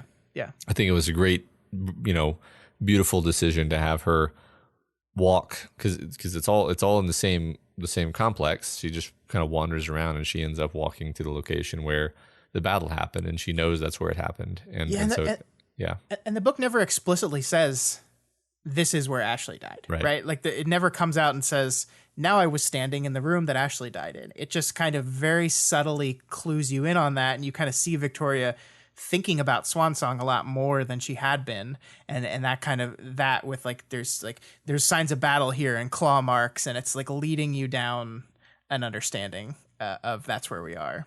Yeah, right. I think it would be easy to miss, actually, but it's so much so that the first time I read it, I did. Yeah, I don't actually remember what gave it away to me. I think it was something like the the corrosion or something, which then reminded me. It was some word that made me think of Ashley's power being used. Yeah, and then I was like, oh, I get it. Yeah. Well, I think the section end, like I think Wildbow puts in an end beat at this where she says, speaking aloud to nothing, that I think you would know exactly what to do with this kid. And like the first time I read that, I immediately she's like, oh, she's talking to the wretch again. Wait a minute, that doesn't make sense. Mm-hmm. And then you're like, oh. Yeah. So I think that's a good like capping beat on, just in case you're like me and you just whiffed on it the first time you read it. Like here's a way of getting that right before you move on. Yeah. That's the closest to an explicit call out. Yeah. So just before we move on, we talked earlier about the fact that she uses her power to hold the phone, but doesn't actually think about it. Here she tells Tattletale, my power changed. And Tattletale says, yeah, I know, floating phone earlier kind of gave it away. And then if you're like me and you missed the implications of that, you're like, so not only this, though, not only is she doing stuff like accidentally or maybe intentionally using it to hold her phone, she also seemingly accidentally crushes the metal railing that she's holding onto, which is more unintentional power use. I mean, not crushes. She just makes a little hand-shaped indent. Uh-huh. It's just like leaving your hand in fresh cement. You just gotta mark your place as you go by. Yeah. Yeah, she doesn't do that on purpose, though. No. The force field being active gives her super strength, right? Right. So like she's stronger and she's gripping the railing and she just squeezes a little too hard. Yeah. Which means she's using the force field without intending to, which yeah. So which again, the wretch is I don't think the wretch is like as we were saying before, I don't think the wretch is a power anymore. It's not a thing you think about activating and deactivating. It is Victoria. It is part of her. I mean, I almost wonder if it's not just permanently on now. I thought about that, and I thought, ooh, that could be possible. But there is a moment when she's on the phone with her dad where she explicitly says, and then I turned off my force field. Okay. And my phone dropped. Yeah, you're right. So I think it's his reaction to killing Amy. Uh-huh. Like it's so loud that she like needs to take the phone away from her ear, and she does it by just cutting her force field off and then catching her phone with her real hand. So I thought that maybe that was possible, that it's just, and that would also kind of explain why she's not at all worried about the cracked ice thing, because like it's only powers being turned on and off that could mess that up. So just always on powers, and it's like, well, if my wretch is always on, but it's not. So yeah, I don't know. Mm-hmm. I don't know, man. But yeah, that's a good catch though. Yeah. So here's where Victoria brings back that idea from the last chapter. What's me and what's my partner? And Tattletale brings back her counter from 47 arcs ago. It's both. It's always both. She says, don't reduce, focus on the totality. And, you know, I don't know if we've made this explicit before, but you can frame this as, is this thing I don't like about myself me, or is it my mental illness, or is it my trauma? And I think, you know, what Tattletale would say is, don't reduce. Think about yourself holistically. It's your mental illness and your trauma. They run through you in impossible to disentangle ways. You have to consider yourself as a coherent unit. Right. I think that's really interesting. Yeah, and as much as we would love for this book to end with, and then they killed all the aliens and lived happily ever after, that's just not, I don't think that's the way this book ends. And I don't think that's the way this book was ever going to end. And this, I think, is one of the most specific hints towards that we've had in the story for a while, besides just like logical kind of understanding about how this author constructs his worlds. But like these things are inextricably linked, right? Like you can't separate them. You can't do it. So this back and forth deciding on how much is me, how much is my power. Is there something you can do about that? Like, and I love this moment where she's like, well, I told that to Amy, so I have to consider it myself. And Tattletale's like, didn't you tell that to Amy specifically because it gave her an easy out and you were just trying to manipulate her? Like, isn't that it's kind of bullshit in that it's obviously an easy out that like removes all responsibility from yourself. And Victoria's good point. And I love that. I love this idea of thinking about it in totality, thinking about yourself holistically. This is part of you now. There's nothing you can do about it. The best thing you can do is find a way to coexist with it, live with it, come to a partnership, as maybe Victoria is currently doing. I don't know. Mm-hmm. Yeah, I think so. I mean, I think that this is a healthy mindset for her to have. I think it's a healthier mindset than the one where she's kind of going crazy trying to figure out what is actually her. Because as Sveta has pointed out, she has a lot of issues with identity. Sure. And it's somewhat like she's someone who she's always had this thing where she has like a big bucket of identities that she kind of sifts through to determine which identity am I going to use right now for this problem. And I think that can be useful, but I think that there's also a perspective that says you really should be trying to be integrated. You should be trying to be an integrated being, and you should be striving for there to be only one you. And actually maybe that's really difficult. Maybe even a normal non-superhero is going to have trouble being fully integrated, and maybe it's one of those unattainable goals that is nonetheless healthful to strive toward. And I'm going to jump ahead a little bit here because there's a little bit later she kind of goes through every single member of her team and breaks down their totality, right? She breaks down who they are and their problem, and then thinks about it. And the thing she says here, which is really fascinating to me, is each person considered in totality rather than a person and a problem to either be embraced or defeated by. And what I love about this is the book framing Victoria's want versus her need, right? Mm-hmm. Because basically Victoria's want this entire time has been solution to the problem. Here's a problem. We start off the book, and the problem is I want to go out there and make sure that what happened to me never happens to anyone else ever again. And so I'm going to go out there and I'm going to fight and I'm going to make a difference and I'm going to bring people together and I'm going to improve the world. And then eventually there's a realization that this is not solving it. This is not a permanent solution. And so she shifted to, okay, well, the problem is the shards then. I'm going to figure out the shards. I'm going to go in there. I'm going to figure it out and I'm going to solve this problem. And this is Tattletale offering a perspective that is, these are not problems to be solved. The path to recovery is not looking at each individual person and saying, okay, here's how we solve that. Here's how we solve that. Here's how we solve that. It is not that specific kind of Victoria-centric problem solution thing. And that is, I think, going to be a challenge for her going forward. And maybe she's getting there with her shard, and that's how she's going to learn this lesson that Tattletale is kind of introducing here. But I like this as I've been kind of searching recently for, like, what is Victoria's arc going to be by the end of this book, right? Like, when we look back on this book, what is her transformation from beginning to end going to look like? And this is one of the things I can see, this concept of problem and solution moving towards some sort of different kind of understanding. Yeah, I mean, I'll just be interested to see if this has a long-term impact on her thinking, because it is rather antithetical to a lot of the way that she has she's someone who tries to break things down and simplify them, and this is basically Tattletale saying the problems that we have are not amenable to that kind of analysis. Like, you're not going to succeed that way, and you haven't been succeeding that way. Mm-hmm. And so I'll be interested to see what effect this has on her thinking going forward, if she actually internalizes it. Yeah, we'll find out. There's some great writing in here, though, where Tattletale's talking to her, and Tattletale says, you wanted mollycoddling. Sorry, hun. Mollycoddle's a whole nother cape out there somewhere. You get the tattletelling. Annoying, hard to confront truths and possibilities. I hope there is a mollycoddle out there somewhere. And artists listening to this podcast, I need you to create the cape mollycoddle. Yeah. Draw mollycoddle, please. I want to see them.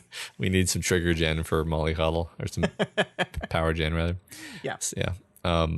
Yeah. Also, that moment you mentioned where she goes through every member of Breakthrough. This is great writing and great conceptually, where she says, each of us had unique relationships to our passengers, fighting it daily for control over her body, having to meditate to even find a semblance of functionality, caged by it, portioning out life in turns, caught up in manufactured dreams and chained to fanatical enemies, pulled in deep with tragic qualities and habits turned into tools that fed those same qualities in maybe the deepest spiral I'd known a parahuman to have, wearing it like a fragile piece of armor. I just think that's really nice, like, succinctly written, and it's the kind of thing where you're having a character in the story steal our job from us, right, but in a way where it's very, it doesn't belabor the point, right? It's like each of them gets one very succinct little sentence, and then we move on. So. Yeah, and I mean, I think what the book has done is just reframed an entire way of thinking for us, and it is nice enough to give us some examples. Right?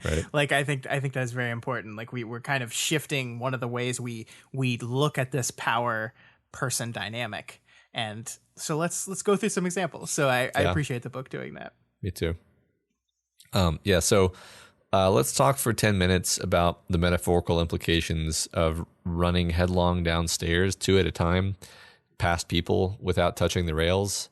Because if you wipe out on the stairs, your power will just save you.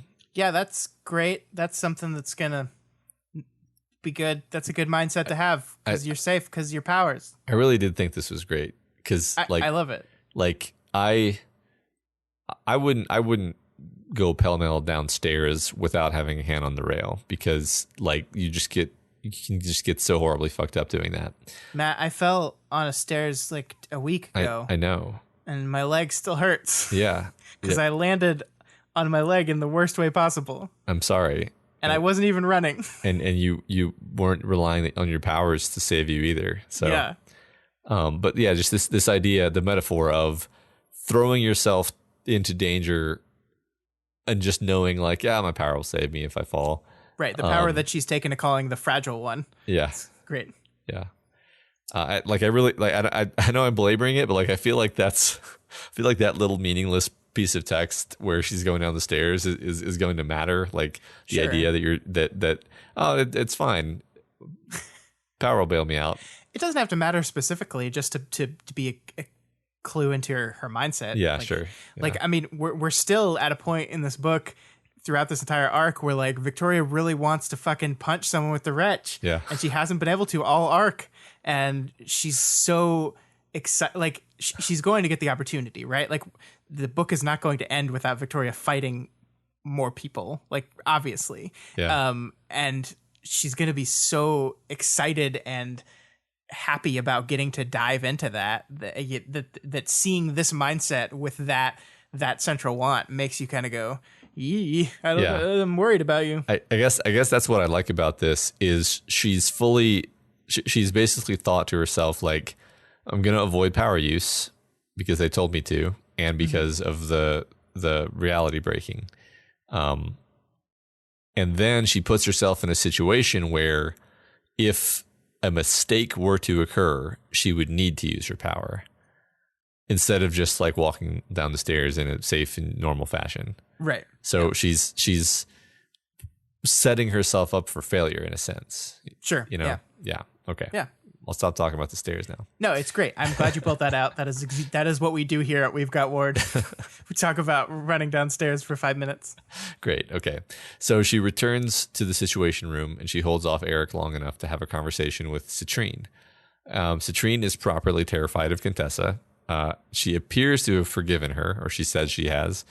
But Vicky's going to get an eyelid cut off if she keeps implying that Kurt had any weaknesses. So my favorite part about how this starts, Matt, is this uncertainty from Victoria about Citrine even telling the truth about Numberman being dead, right? Like she kind of goes through this thought process of like, is she faking it? She's wearing her emotions on her sleeve. Maybe she's wearing them like too far out on her sleeve. Maybe this is just a ruse. And I just love this because it reminds us that Victoria has this central distrust of Citrine. Like, yeah, she's in this room. She's surrounded by non-powered people, some of which don't like her very much, Eric.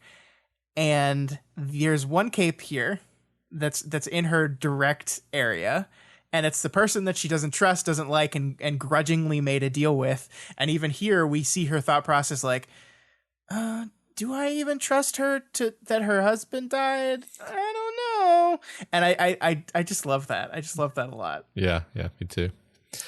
I do want to zoom in on that apology, though, because I anytime we're starting to talk about forgiveness and apologies, like I immediately have to compare Victoria's central thought process to someone else's.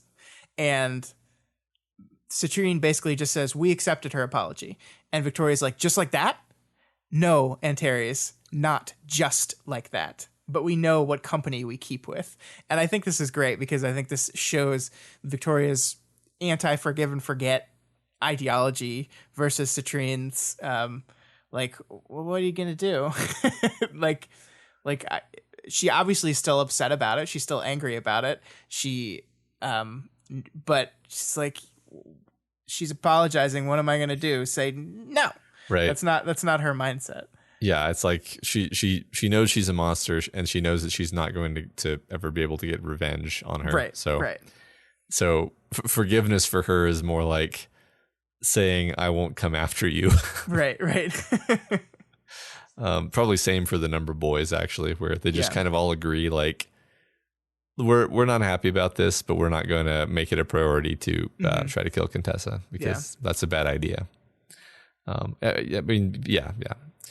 So the questions that Victoria asks her are, I pulled out, I basically summarized them fairly simplistically actually, but I summarized them this way because I feel like these are just the perfect questions for Victoria to be asking right now, especially with her frame of mind where it is, because basically she says, I want to know about identity. Who is she? I want to know about intimacy. Does she have any relationships with others? I want to know about potential regrets that she might have. And I want to know about motivations.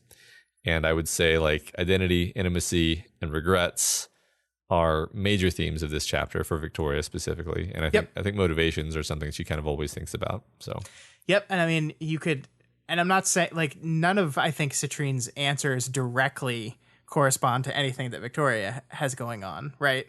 But I mean, just the concept of that framing device on how we dissect a person we're trying to understand. You could ask those same questions of Victoria. Who is she? Does she have any relationships with others? What are her regrets? What's her motivation? This is exactly what, and I wonder if there are wardens out there asking these same questions about Victoria right now. Yeah, it's interesting. Yeah.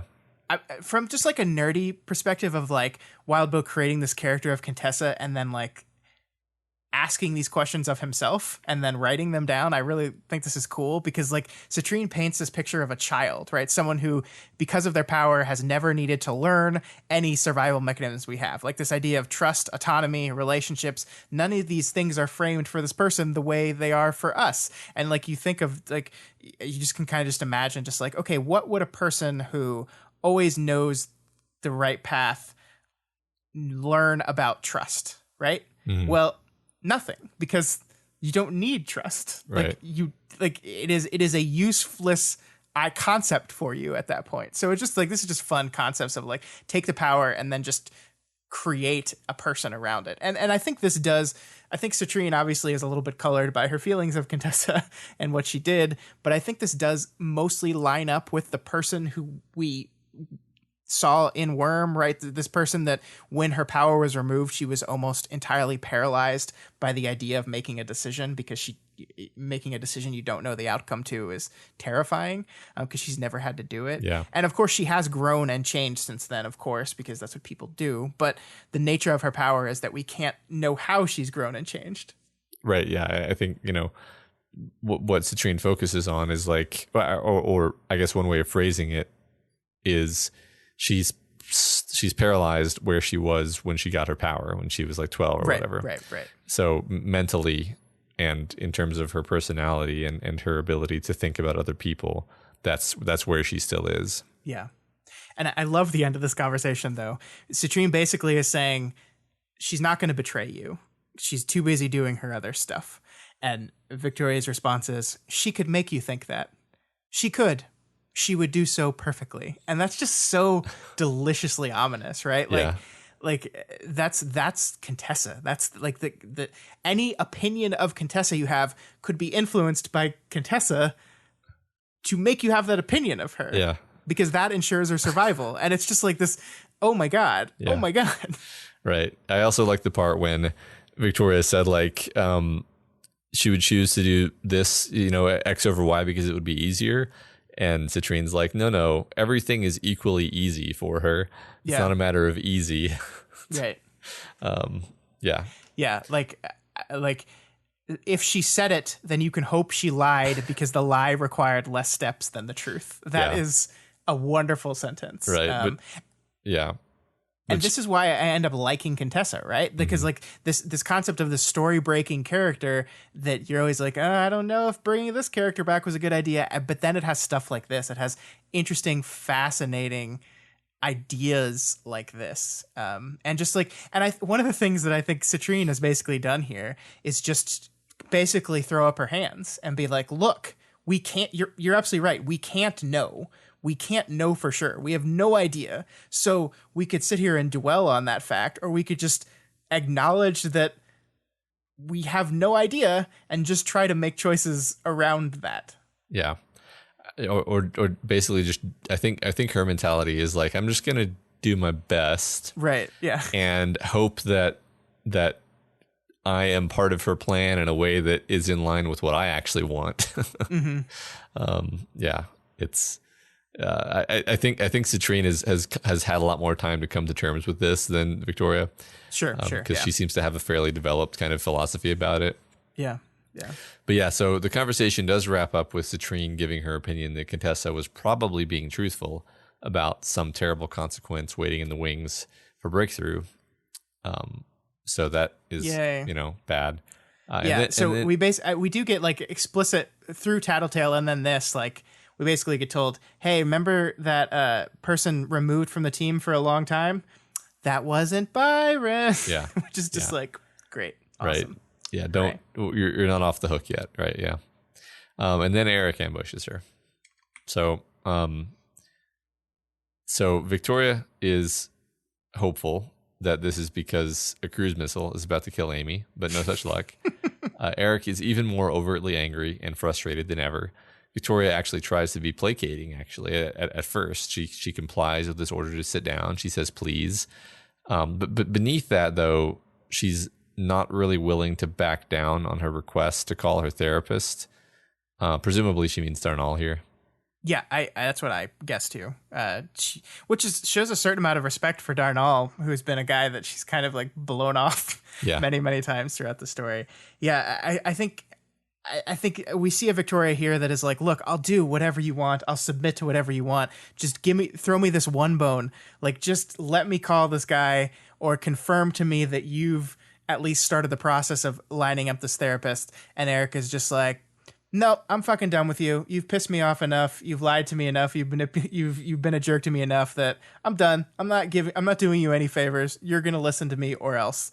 And so we basically immediately get in standoff mode. And this is when my brain went, whoa. Yeah. Yeah. It's I don't know. It's kind of great. Like, we kind of wanted them to just come to we've wanted things to come to a head for some time, I think. Yeah. And Eric has been, he feels like he's been pushed to such an extent that this is justified. Of course, I mean, I don't think it is. I think he's just being a jerk. I think he's been a jerk the whole time, but here he's being the kind of jerk where he's like, I'm going to be angry and emotional about this because I'm justified now. And I'm like, this is a professional situation. You're not really justified to get angry and yell and grab her phone from her. Yeah. No, not at all. Especially not to grab her, which shows the inability to learn from lessons. Yeah. Right. So he angrily snatches her phone out of her hand, smacks it on the table hard enough to crack the screen. And this is the point of no return, right? Like, this is we've crossed the Rubicon. Yeah. Regardless of how you felt about Eric before, this is now we've gotten serious. And this is the collapse of any kind of argument I think he had in this moment. Yeah, right. So he brings up the point that she put herself at the disposal of the wardens. That was her willingly submitting herself to their authority, and therefore she should listen to him. And she counters that she didn't really mean, like, by the wardens, she didn't mean some jumped up intern.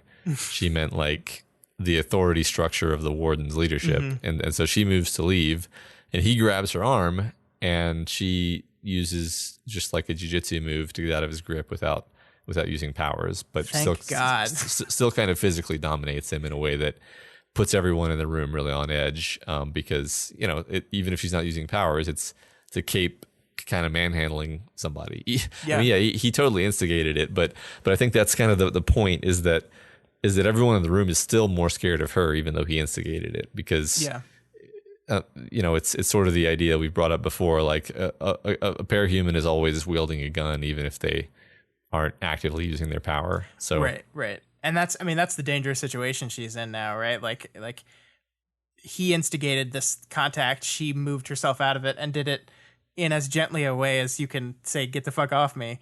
And to a lot of people in the room, and I think the text explicitly states this, to a lot of people in the room, it looks like this is parahumans once again asserting their dominance. Yeah. The text goes out of its way to clarify that is the case. Like even what was the guy's name? The guy who was nice, LaRue. Yeah. Was like, he's distracted. He's paying attention to this, and he seems scared too.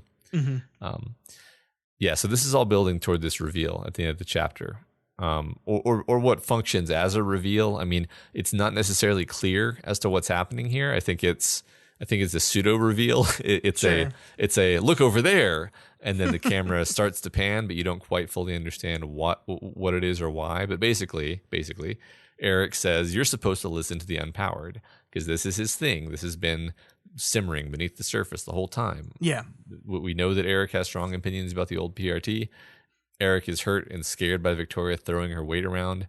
And at this moment, Mayor Citrine chimes in basically on Victoria's side saying, hey, fuck you, buddy. Haven't us capes paid enough in blood to govern ourselves and not be pushed around by you people? Yeah. And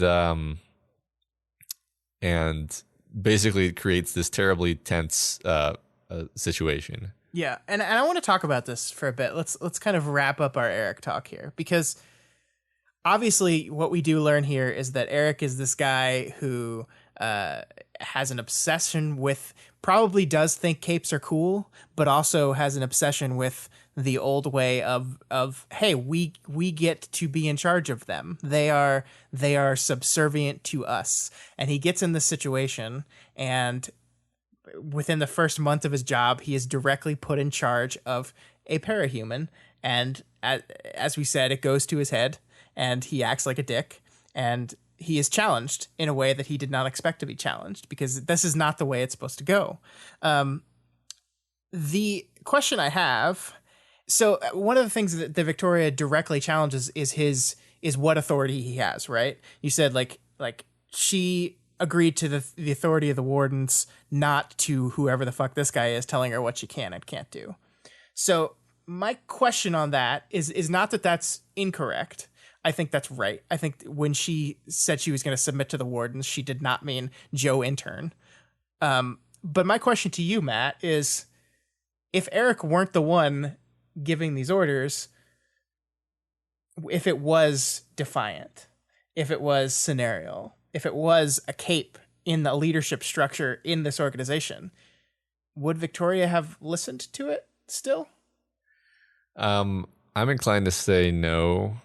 I think that there's a chance that she would be, but I think that she has this control issue, and if they're not working with her, if she feels like she's being shut out unfairly, then I feel like she is going to find a way to work around them. Yeah, I think that if she thinks that they're being fair to her, then that's one thing, but if she doesn't think they're being fair, then no. Right. And I think the thing we need to say in this hypothetical situation that I've just created is that the odds of Defiant or Scenario or Narwhal, thank you, being as rigid and unbending in the rules around Victoria's benching as Eric is are very slim. They probably would not have been, but I do think that we saw through Victoria's rather explicit rejection of Defiant's orders not to go into the Shard Realm, that regardless of who the authority figure is, if she finds it important enough, and she's going to do it. Yeah. So like, while I do 100% agree with the Eric is a prick, he had no authority in this situation, and he's letting this shit get to his head, and it causes him to act like a total asshole and break shit and push her. I don't quite buy the idea that I would have been 100% compliant had it been someone that wasn't you. I just don't buy that. Right. There's no contradiction in saying the two statements. Number one, Eric doesn't actually have this authority and he's being a jerk. And number two, Victoria probably still should have listened to him, because now she's created the situation where she's being extremely duplicitous and she has 13 people watching her on cameras. Right. Yeah, I mean, and I think that's the important of that message from Tattletale, is that there are people in this room that are, and not in this room, that are concerned about your behavior, concerned about the way you're acting. And what are the consequences of this? Like, right, I think in the moment we can see this sweet vindication on Victoria that she was kind of right about this guy. He's exactly as shitty, well, maybe not exactly as shitty, but he certainly is a shitty human being who has parahuman. I don't know if I want to go so far as to call him anti-parahuman, but like they have their proper place in society and it is underneath us. I guess you could maybe say that's anti-parahuman. Yeah. But yeah, what are the consequences of this now? Like you won, you beat Eric. What happens right next? I think the idea here is she may have won the battle, but has she lost the war? Like, sure. Has she broken the warden's trust in her, and now she's going to get some much worse consequence than she would have gotten otherwise? Yeah, because is Scenario going to come back into the situation and go, oh yeah, you're totally right. That guy was a dick. You totally shouldn't have listened to him. He wasn't speaking with my authority. Like, I don't know. Maybe. Yeah. Maybe not. I mean, it's also very likely that like Dragon stepped in and she's like, oh yeah, we were watching all that stuff you were doing. All the duplicitous secret stuff you were doing. Right. Yeah. Kenzie's camera manipulation where you were talking on your phone, but she made it not seem like that. Yeah. We knew all that. Yeah. There is an interesting wrinkle here. Like, Eric tells Victoria that Mark told Eric that she asked him to kill Amy. Yeah. And very possible that that's what happened. But what if like they were just listening in on the conversation because they connected through Eric's phone? What if they just were listening in on that conversation and Eric doesn't want her to know that, so he says it came from her dad? Yeah, that's really interesting. It would be an interesting like twist to learn that like there's a team of a whole bunch of people whose like whole project is like we gotta figure out what's going on with her and what she's doing, but not let her know. Yeah, and Eric is just like the front man. I don't know. Sure. I just made this up, but it's fun to think about. So I like so to get back to this tense situation that they've created. The text says they were trapped in a cage with a lion and a panther, and both animals focused on them rather than on one another. And I was the dreaded lioness. I'm gonna quote 7.1 for a second, Scott. Sure. Victoria's being offered stress balls. Lion, I said, do you want to check the bag? There are others. The lion would be great, thank you, I said. I had a childhood toy that was a lion. So Victoria has always been the lion. Mm-hmm. She's the lion. She's the lion. So the feeling of tension in the room makes Victoria wonder, was this a spurt of lava, part of a Contessa plot? Is this important? Is this a critical thing happening right now? And then the whole milieu makes her ask, are we keeping tabs on the anti-parahumans? Because that's something that's just popped into her mind right now. Like, hey, like this seems important. This thing happening right here in this room seems like a microcosm of what's happening out there.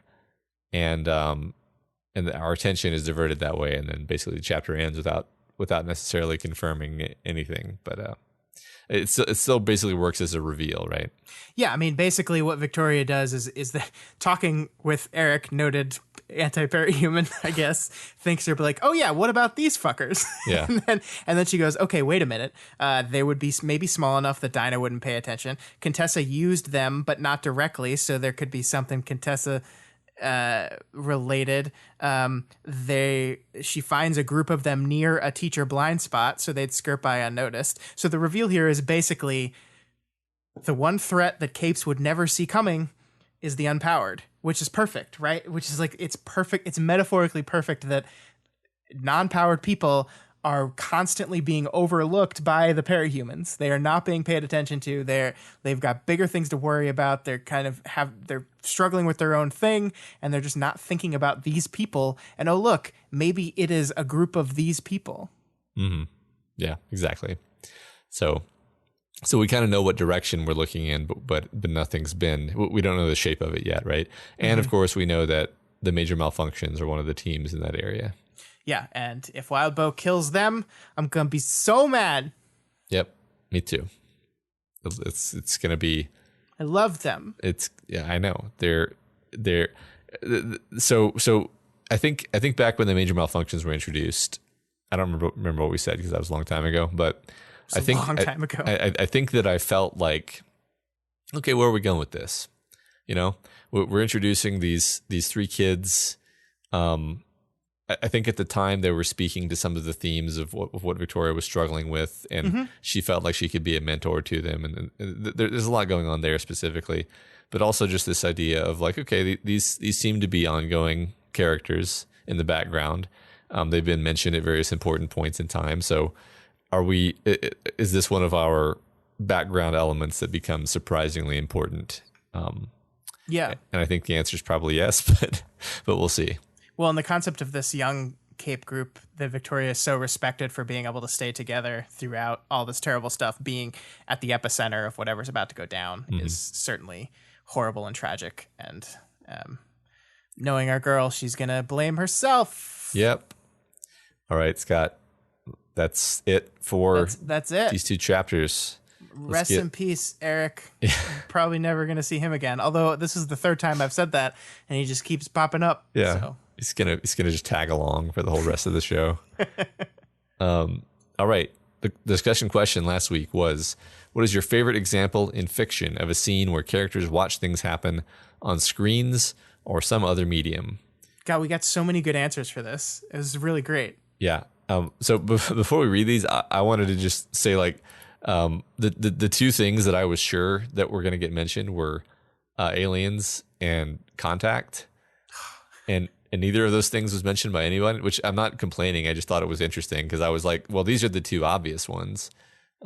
Aliens, obviously the scene where Ripley and others are watching the Space Marines go down into the nest on the TVs, and there are long stretches of it that are just them watching the grainy footage. It's so good. It's really awesomely done. I mean, if you haven't seen Aliens, first of all, how dare you? Is that possible? Can that be possible? Yeah. If you haven't seen Aliens, please email us at gotwormpod@gmail.com. I will buy you the movie. And then the other one was Contact, where there's a whole part of the movie where they're interacting with somebody via like camera at a remote location. There's a lot of camera like stuff in that movie. Like, but anyway, that's a good movie. Also, it's a great movie. Not as good as Alien though. Aliens. Wow. All right. Sarah Penguin says, I'm going to assume that due to vagueness, that watching TV counts. In romance novels, when the protagonist and the love interest watch TV together, usually with a blanket, it creates a feeling of warm, safe intimacy. If the relationship is new, it can be a stepping stone to the first kiss. A more established relationship can show them being more comfortable with each other. It can also be used to create the spark of the relationship as one person realizes their feelings while cuddling together.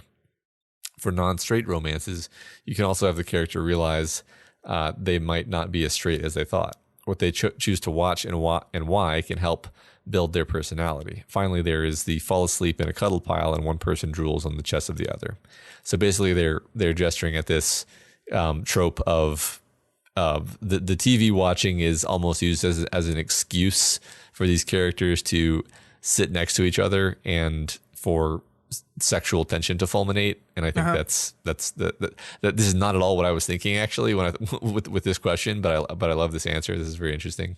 Yeah, Sarah Penguin is our resident romance novel reader in the community, and I think she always kind of comes at these questions with an angle that I would never consider because I don't commonly read those books, but I always love those answers. So yeah. Next we have Heart-Shaped Pupil, who says, I'm going to choose two related comics for the question. Veidt watching screens in Watchmen, and Thunderbolt doing the same in Peter Cannon Thunderbolt. In both of them, the way the screens mirror the 9-panel grid the story is being told on is brilliant, and I absolutely love the metafictional stuff Gillen gets up to through that. I'm not going to get into specifics of that to avoid spoilers. Yeah, I love the Watchmen scene. I have no idea what this other thing is, though. Neither do I, but the Watchmen scene is great, and everyone should watch the Watchmen show on HBO, especially Matt. Oh, I thought you were kidding. What? Are you? Wait, should I actually? No, it's fucking amazing. Oh, okay. I'm not kidding. It's really good. Oh, okay. All right, good. I'll watch it. No, okay. I'm not actually gonna watch it. Bastard. Hobo Demon says Snatch, which is funny because I've watched this movie, but I don't remember any of the stuff that he's talking about here. But apparently when Brick Top and company are viewing security camera footage recapping the earlier scene of the bookie robbery, we don't see the action, and we don't need to, but in a moment of irony, earlier expectations are subverted. During the robbery, Saul and Vinny take off their masks in defeat when they are defeated by a door, only to be rescued by Tyrone when he opens the door properly before being the one to obtain their MacGuffin. In the original playthrough of the scene, Tyrone proved to be the competent savior, subverting our expectations that he was a bumbling stooge who doesn't know which way things come from when driving in reverse. Now that subversion is subverted, as it turns out he is competent enough to be well known and is recognized on the security camera footage, while Saul and Vinny are complete unknowns. Zoom in on Tyrone's face and smash cut to Tyrone being kidnapped and given the Rachel Lynch treatment until he cooperates. This is so weird because I know for a fact I've seen this movie many times. I own this movie. I'm holding it in my hand right now, and I don't fucking remember any of this. Yeah, it's vaguely familiar to me. I think the problem is that I think I've merged together several different movies, and they're all snatched to me. That's fair. So, that's fair. Yeah. But I like the idea of using that security footage as like a way to measure a change in recognition for a character. I think that's really cool. Yeah, me too. Death of the Artist next picks Videodrome. Says, for those of you that don't know, it's the 1983 classic Canadian body horror film by David Cronenberg. The film is largely a meditation on the proliferation of violence in media, cultural desensitization, the over-integration of technology in our lives, and most fundamentally, the work of Marshall McLuhan. This last facet is what makes Videodrome such a great vector by which to answer this question. It is the exploration of McLuhan taken to its logical conclusion. Media and television become so integrated in our lives that media, reality, and even our human biology all begin to meld together. And Death of the Artist goes on and really dives into this. We did a whole show on Videodrome, Matt, and I really enjoyed that movie. I thought it was great.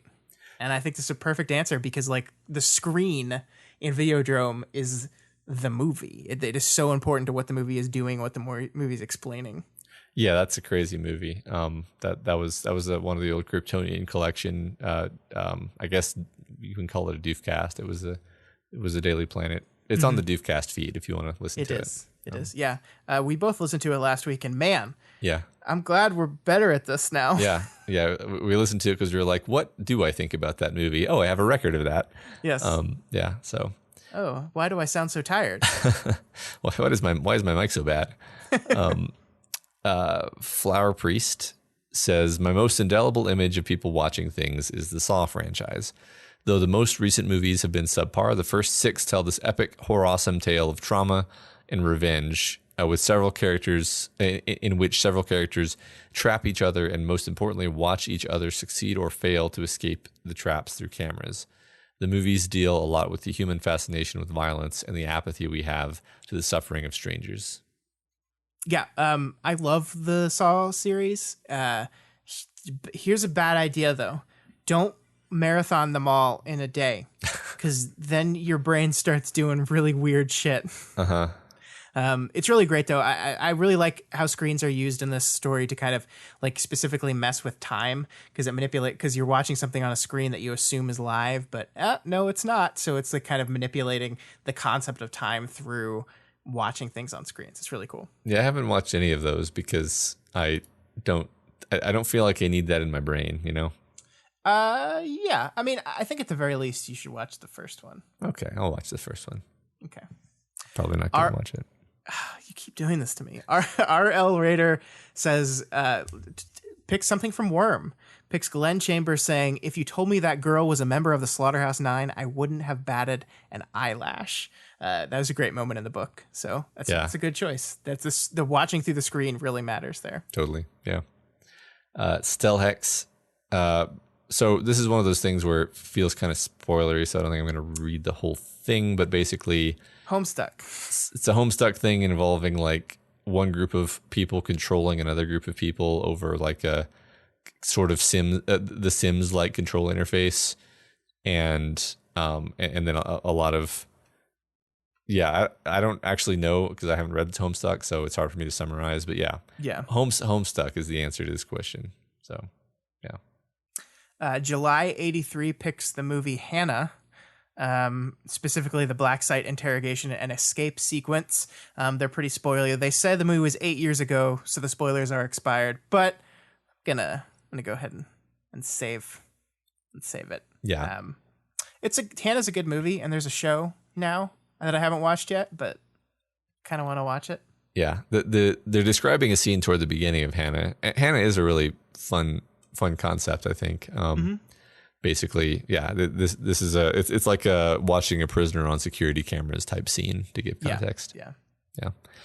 Coinage talks about The Incredibles, and they say obviously Incredibles 2 has far more to do with screens than 1 did, but they really love the Kronos unveiling scene in the original, where Mr. Incredible is in Syndrome's base, and he's seen Gazer Beam, and Syndrome has already attempted to kill him once. So Mr. Incredible snuck in the base past the lava doors into the heart of the operation, and basically he's watching he's watching Syndrome's plan be outlined in a series of like kill lists and like records of everything Syndrome has done to kill all the heroes. Yeah, and there's almost, I think there is no dialogue here actually, or at least almost no dialogue. It's all conveyed through him watching stuff on a screen, and yeah, that's an awesome scene. Yeah, I like how they finished this answer up. So one of the things that I love is the agency of the characters. Mr. Incredible can navigate the information within, but he can't actually change its contents. He's helpless and unable to protect his friends, both dead and living. The only thing he can do is keep scrolling, hoping that more information will save him. And I think that's when I thought of this question, the answer I thought of is screens are a very powerful way of showing action but making our characters powerless in it. I mean, if you talk about Aliens, your example, that's absolutely excellent. The reason what having Ripley and the rest of them witness all this action through the screens as these characters are dying really helps ratchet up the powerlessness to do anything, right? Where we're barely even seeing it happen in the room.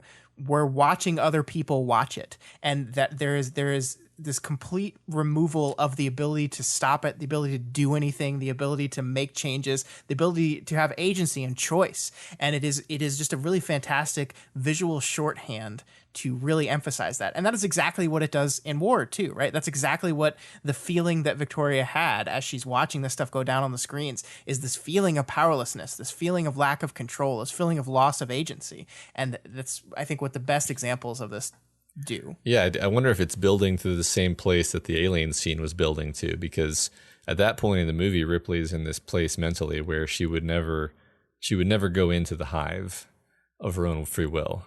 Mm-hmm. And then seeing everyone getting taken apart by the aliens and being insanely frustrated by that is what drives her to finally say fuck it and drive the tank in there. Yeah.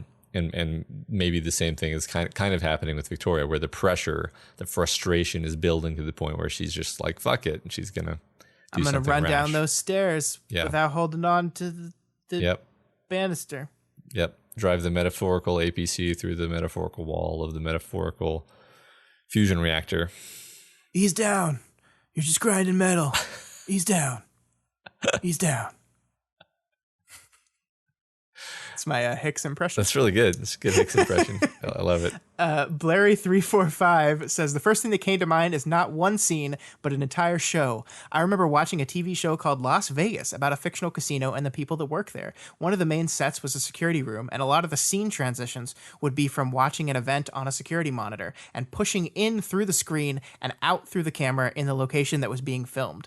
The reverse would also happen a lot, revealing that the events had been observed by the security staff. This was a trademark of the show and gave the feeling that everyone was being watched at all times. That's great. That's another great way where these screens can be visual shorthand for communicating that kind of overbearing, oppressive monitoring. It's great. Hey, you know what that reminds me of? Something that only sort of worked is the Matrix movies have a lot of moments where something is on a screen and then the camera pushes through the screen. Mm-hmm. And it's only in I guess the second movie that you realize that these are actually all screens in the architect's office. Mm-hmm. They're not just like, yeah. Anyway, cool. True. So Beard of Valor says that they're gonna go off prompt a little bit and talk about the episode of Star Trek: The Next Generation where Geordi and I thought it was Ensign Rowe. They can't remember who it was. Of course, they get phased out, and with a near 180-degree phase, which means they're kind of like Shadow Stalker, but they're also invisible, where they can like pass through things, but not the floor for some reason. And so they're like walking around the Enterprise trying to get people to notice that they're there. And then also they mention Winona Ryder's wall in Stranger Things,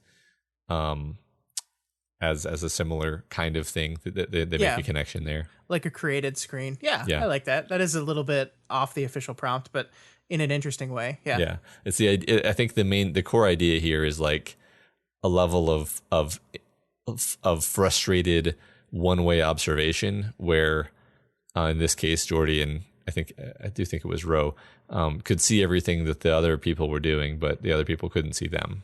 So, yeah. Roundest Frog also answers Homestuck, and without getting too into spoilers, at one point in the story, one character reads the book they're in. The Homestuck book. Huh. It's like if you gave Victoria the entirety of Worm to read. That's interesting. That's really cool. Or 100 Years of Solitude. Yeah, that's true. That's true.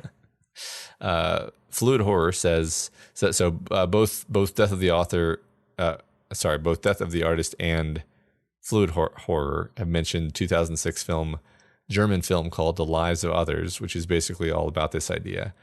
I don't think Scott or I have seen this movie, but they both said that if they started talking about it, they'd end up writing a novella. So yeah, maybe we should go see The Lives of Others. Yeah, I just love that both of them were like, I can't really talk about this because if I start, I'm going to write a whole book.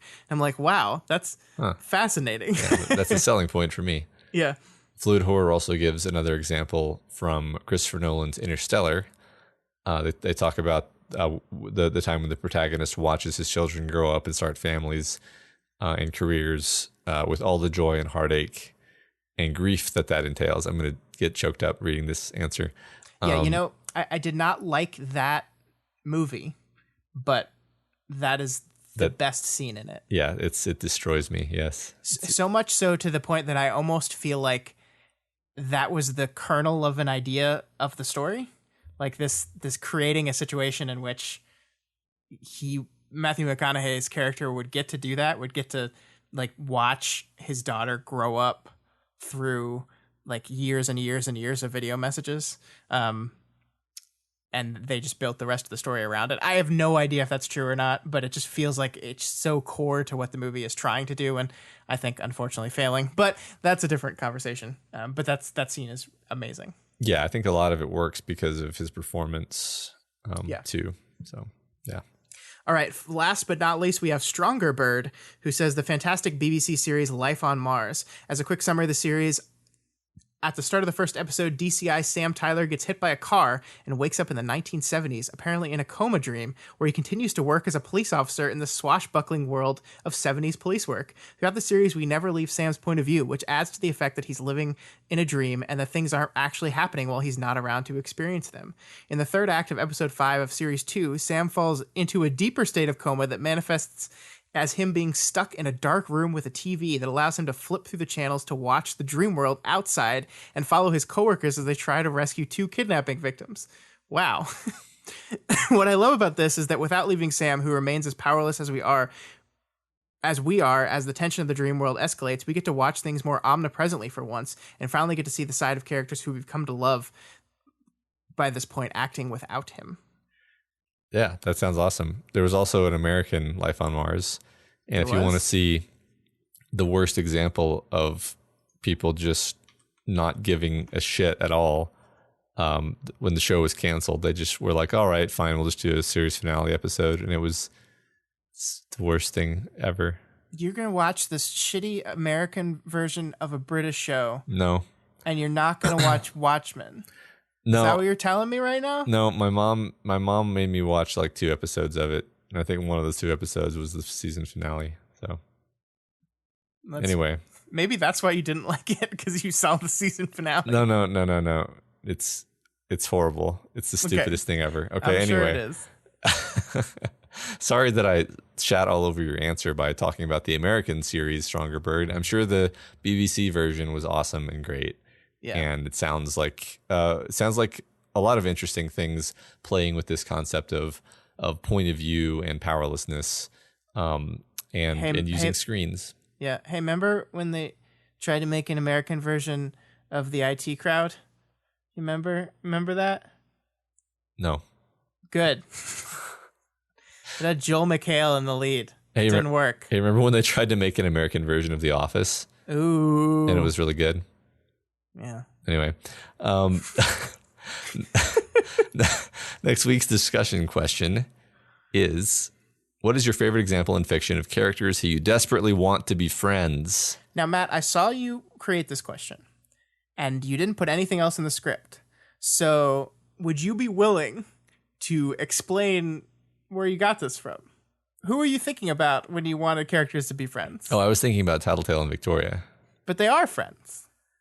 Well, but they weren't, and we wanted them to be. And so now they kind of are, but they're not. I still don't know if Victoria would say that Tattletale is a friend and ally. Sure. Maybe. I don't know. Yeah, I don't know. Now we're talking about. Now the ship we're talking about here, people, is a friend ship. No other kind of ships. Oh, calm down. I see your point now. Yes. Yeah. I was worried for a second that we just officially sanctioned a shipping question, and I can't stand for that. No, we're not. Friendship. The friendship. Yeah. I mean, I know I can't tell you people what to do. You're gonna do what you're gonna do, but yeah, you're all Victoria, and we're Eric. And with that, that's all we got for you this week on We've Got Ward. You guys are all part of this show, so feel free to provide us with advice, questions, or thoughts on this week's reading. You can reach out to us via email at gotwormpod@gmail.com or on Twitter at gotwormpod. My personal Twitter is scottdaily85, and Matt's is at friendship dinnermail. That's right. If you're not already subscribed to We've Got Ward, we recommend you do so you never miss an episode. You can find us on iTunes, Stitcher, YouTube, Google Play, probably other ones. I don't know. You don't know? Don't we run this? There are websites out there that you have never heard of that have our podcast on them, which we don't endorse or have anything to do with. They just pull from iTunes. Yeah, they just pull from it's so crazy to see them. Right. So I can't really say where our show is. Mm-hmm. It's out there. It is, yeah. So, but that's whatever is the point there. So. As always, you can find all the other shows we do along with this one over at our website, doofmedia.com. That's where you can find Do the Right Thing and Deep Impact and Media Empty and the Doofcast, which this week we'll be talking about season 1 of She-Ra. She-Ra. I still don't know how to say it, and I've watched all the episodes. You know what? Even in the show, they don't say it consistently. So that's true. So there you are. All the shows are great. Go check them out. And if you like any of those shows and you want to support them, consider donating to our Patreon account at patreon.com/doofmedia. You can donate $1 a month or whatever else you can afford. Supporting us on Patreon gives you tons of great bonuses like voting in the fan art and Halloween costume contest, hangout sessions with us. We're doing the Chuck Tingleverse game, role-playing game this month. Yeah, that's next week, the 16th. Yep. Access to live streams of our recording sessions and the Discord chat, which is just the best place in the world. Literally. Mm-hmm. As always, head over to patreon.com/wildbow and donate a few bucks to Wildbow because this is his world. We're just playing in it. And this week, special thanks to new patrons. Scion Did Nothing Wrong. Sarah S. and Nathan T. Those are the bidoofs. I don't know. Scion did nothing wrong. Seems like Scion did some stuff wrong. That's a pretty strong statement. And then Daniel T. is a doof dancer. Mm-hmm. I thought there was one more here. No? No. Honestly, I saw the email come through. So we had a patron whose name was My Name is Scott Daly and I Love Anime. But then when I went to Patreon to pull their information, it wasn't on there. So I don't know what happened there. Maybe they changed their name. Maybe they changed their name to Scion Did Nothing Wrong, thankfully. But I read it out loud, so their mission is accomplished. Yeah, we got the soundbite in, so yeah. All right. You know, if that gets people to stop watching me anime, I fucking love anime. We did it. We did it, everybody. You can stop now. All right. And of course, if you cannot afford to donate right now, that is absolutely okay. You can instead help us out by sharing this podcast. We are a little tiny independent company, so we rely on you guys to share our stuff. And plus, hopefully you're convincing new people to read these excellent books too, which is definitely a bonus. You can also just leave a review for us on Apple Podcast or Stitcher or one of those mysterious websites that our show is on somehow that Matt was talking about. If they accept reviews, leave them. Yeah, well, why not? Can't hurt, huh? Yeah. And that's all we have for you this week. Next week, Wablo kills all the major malfunctions, and we riot.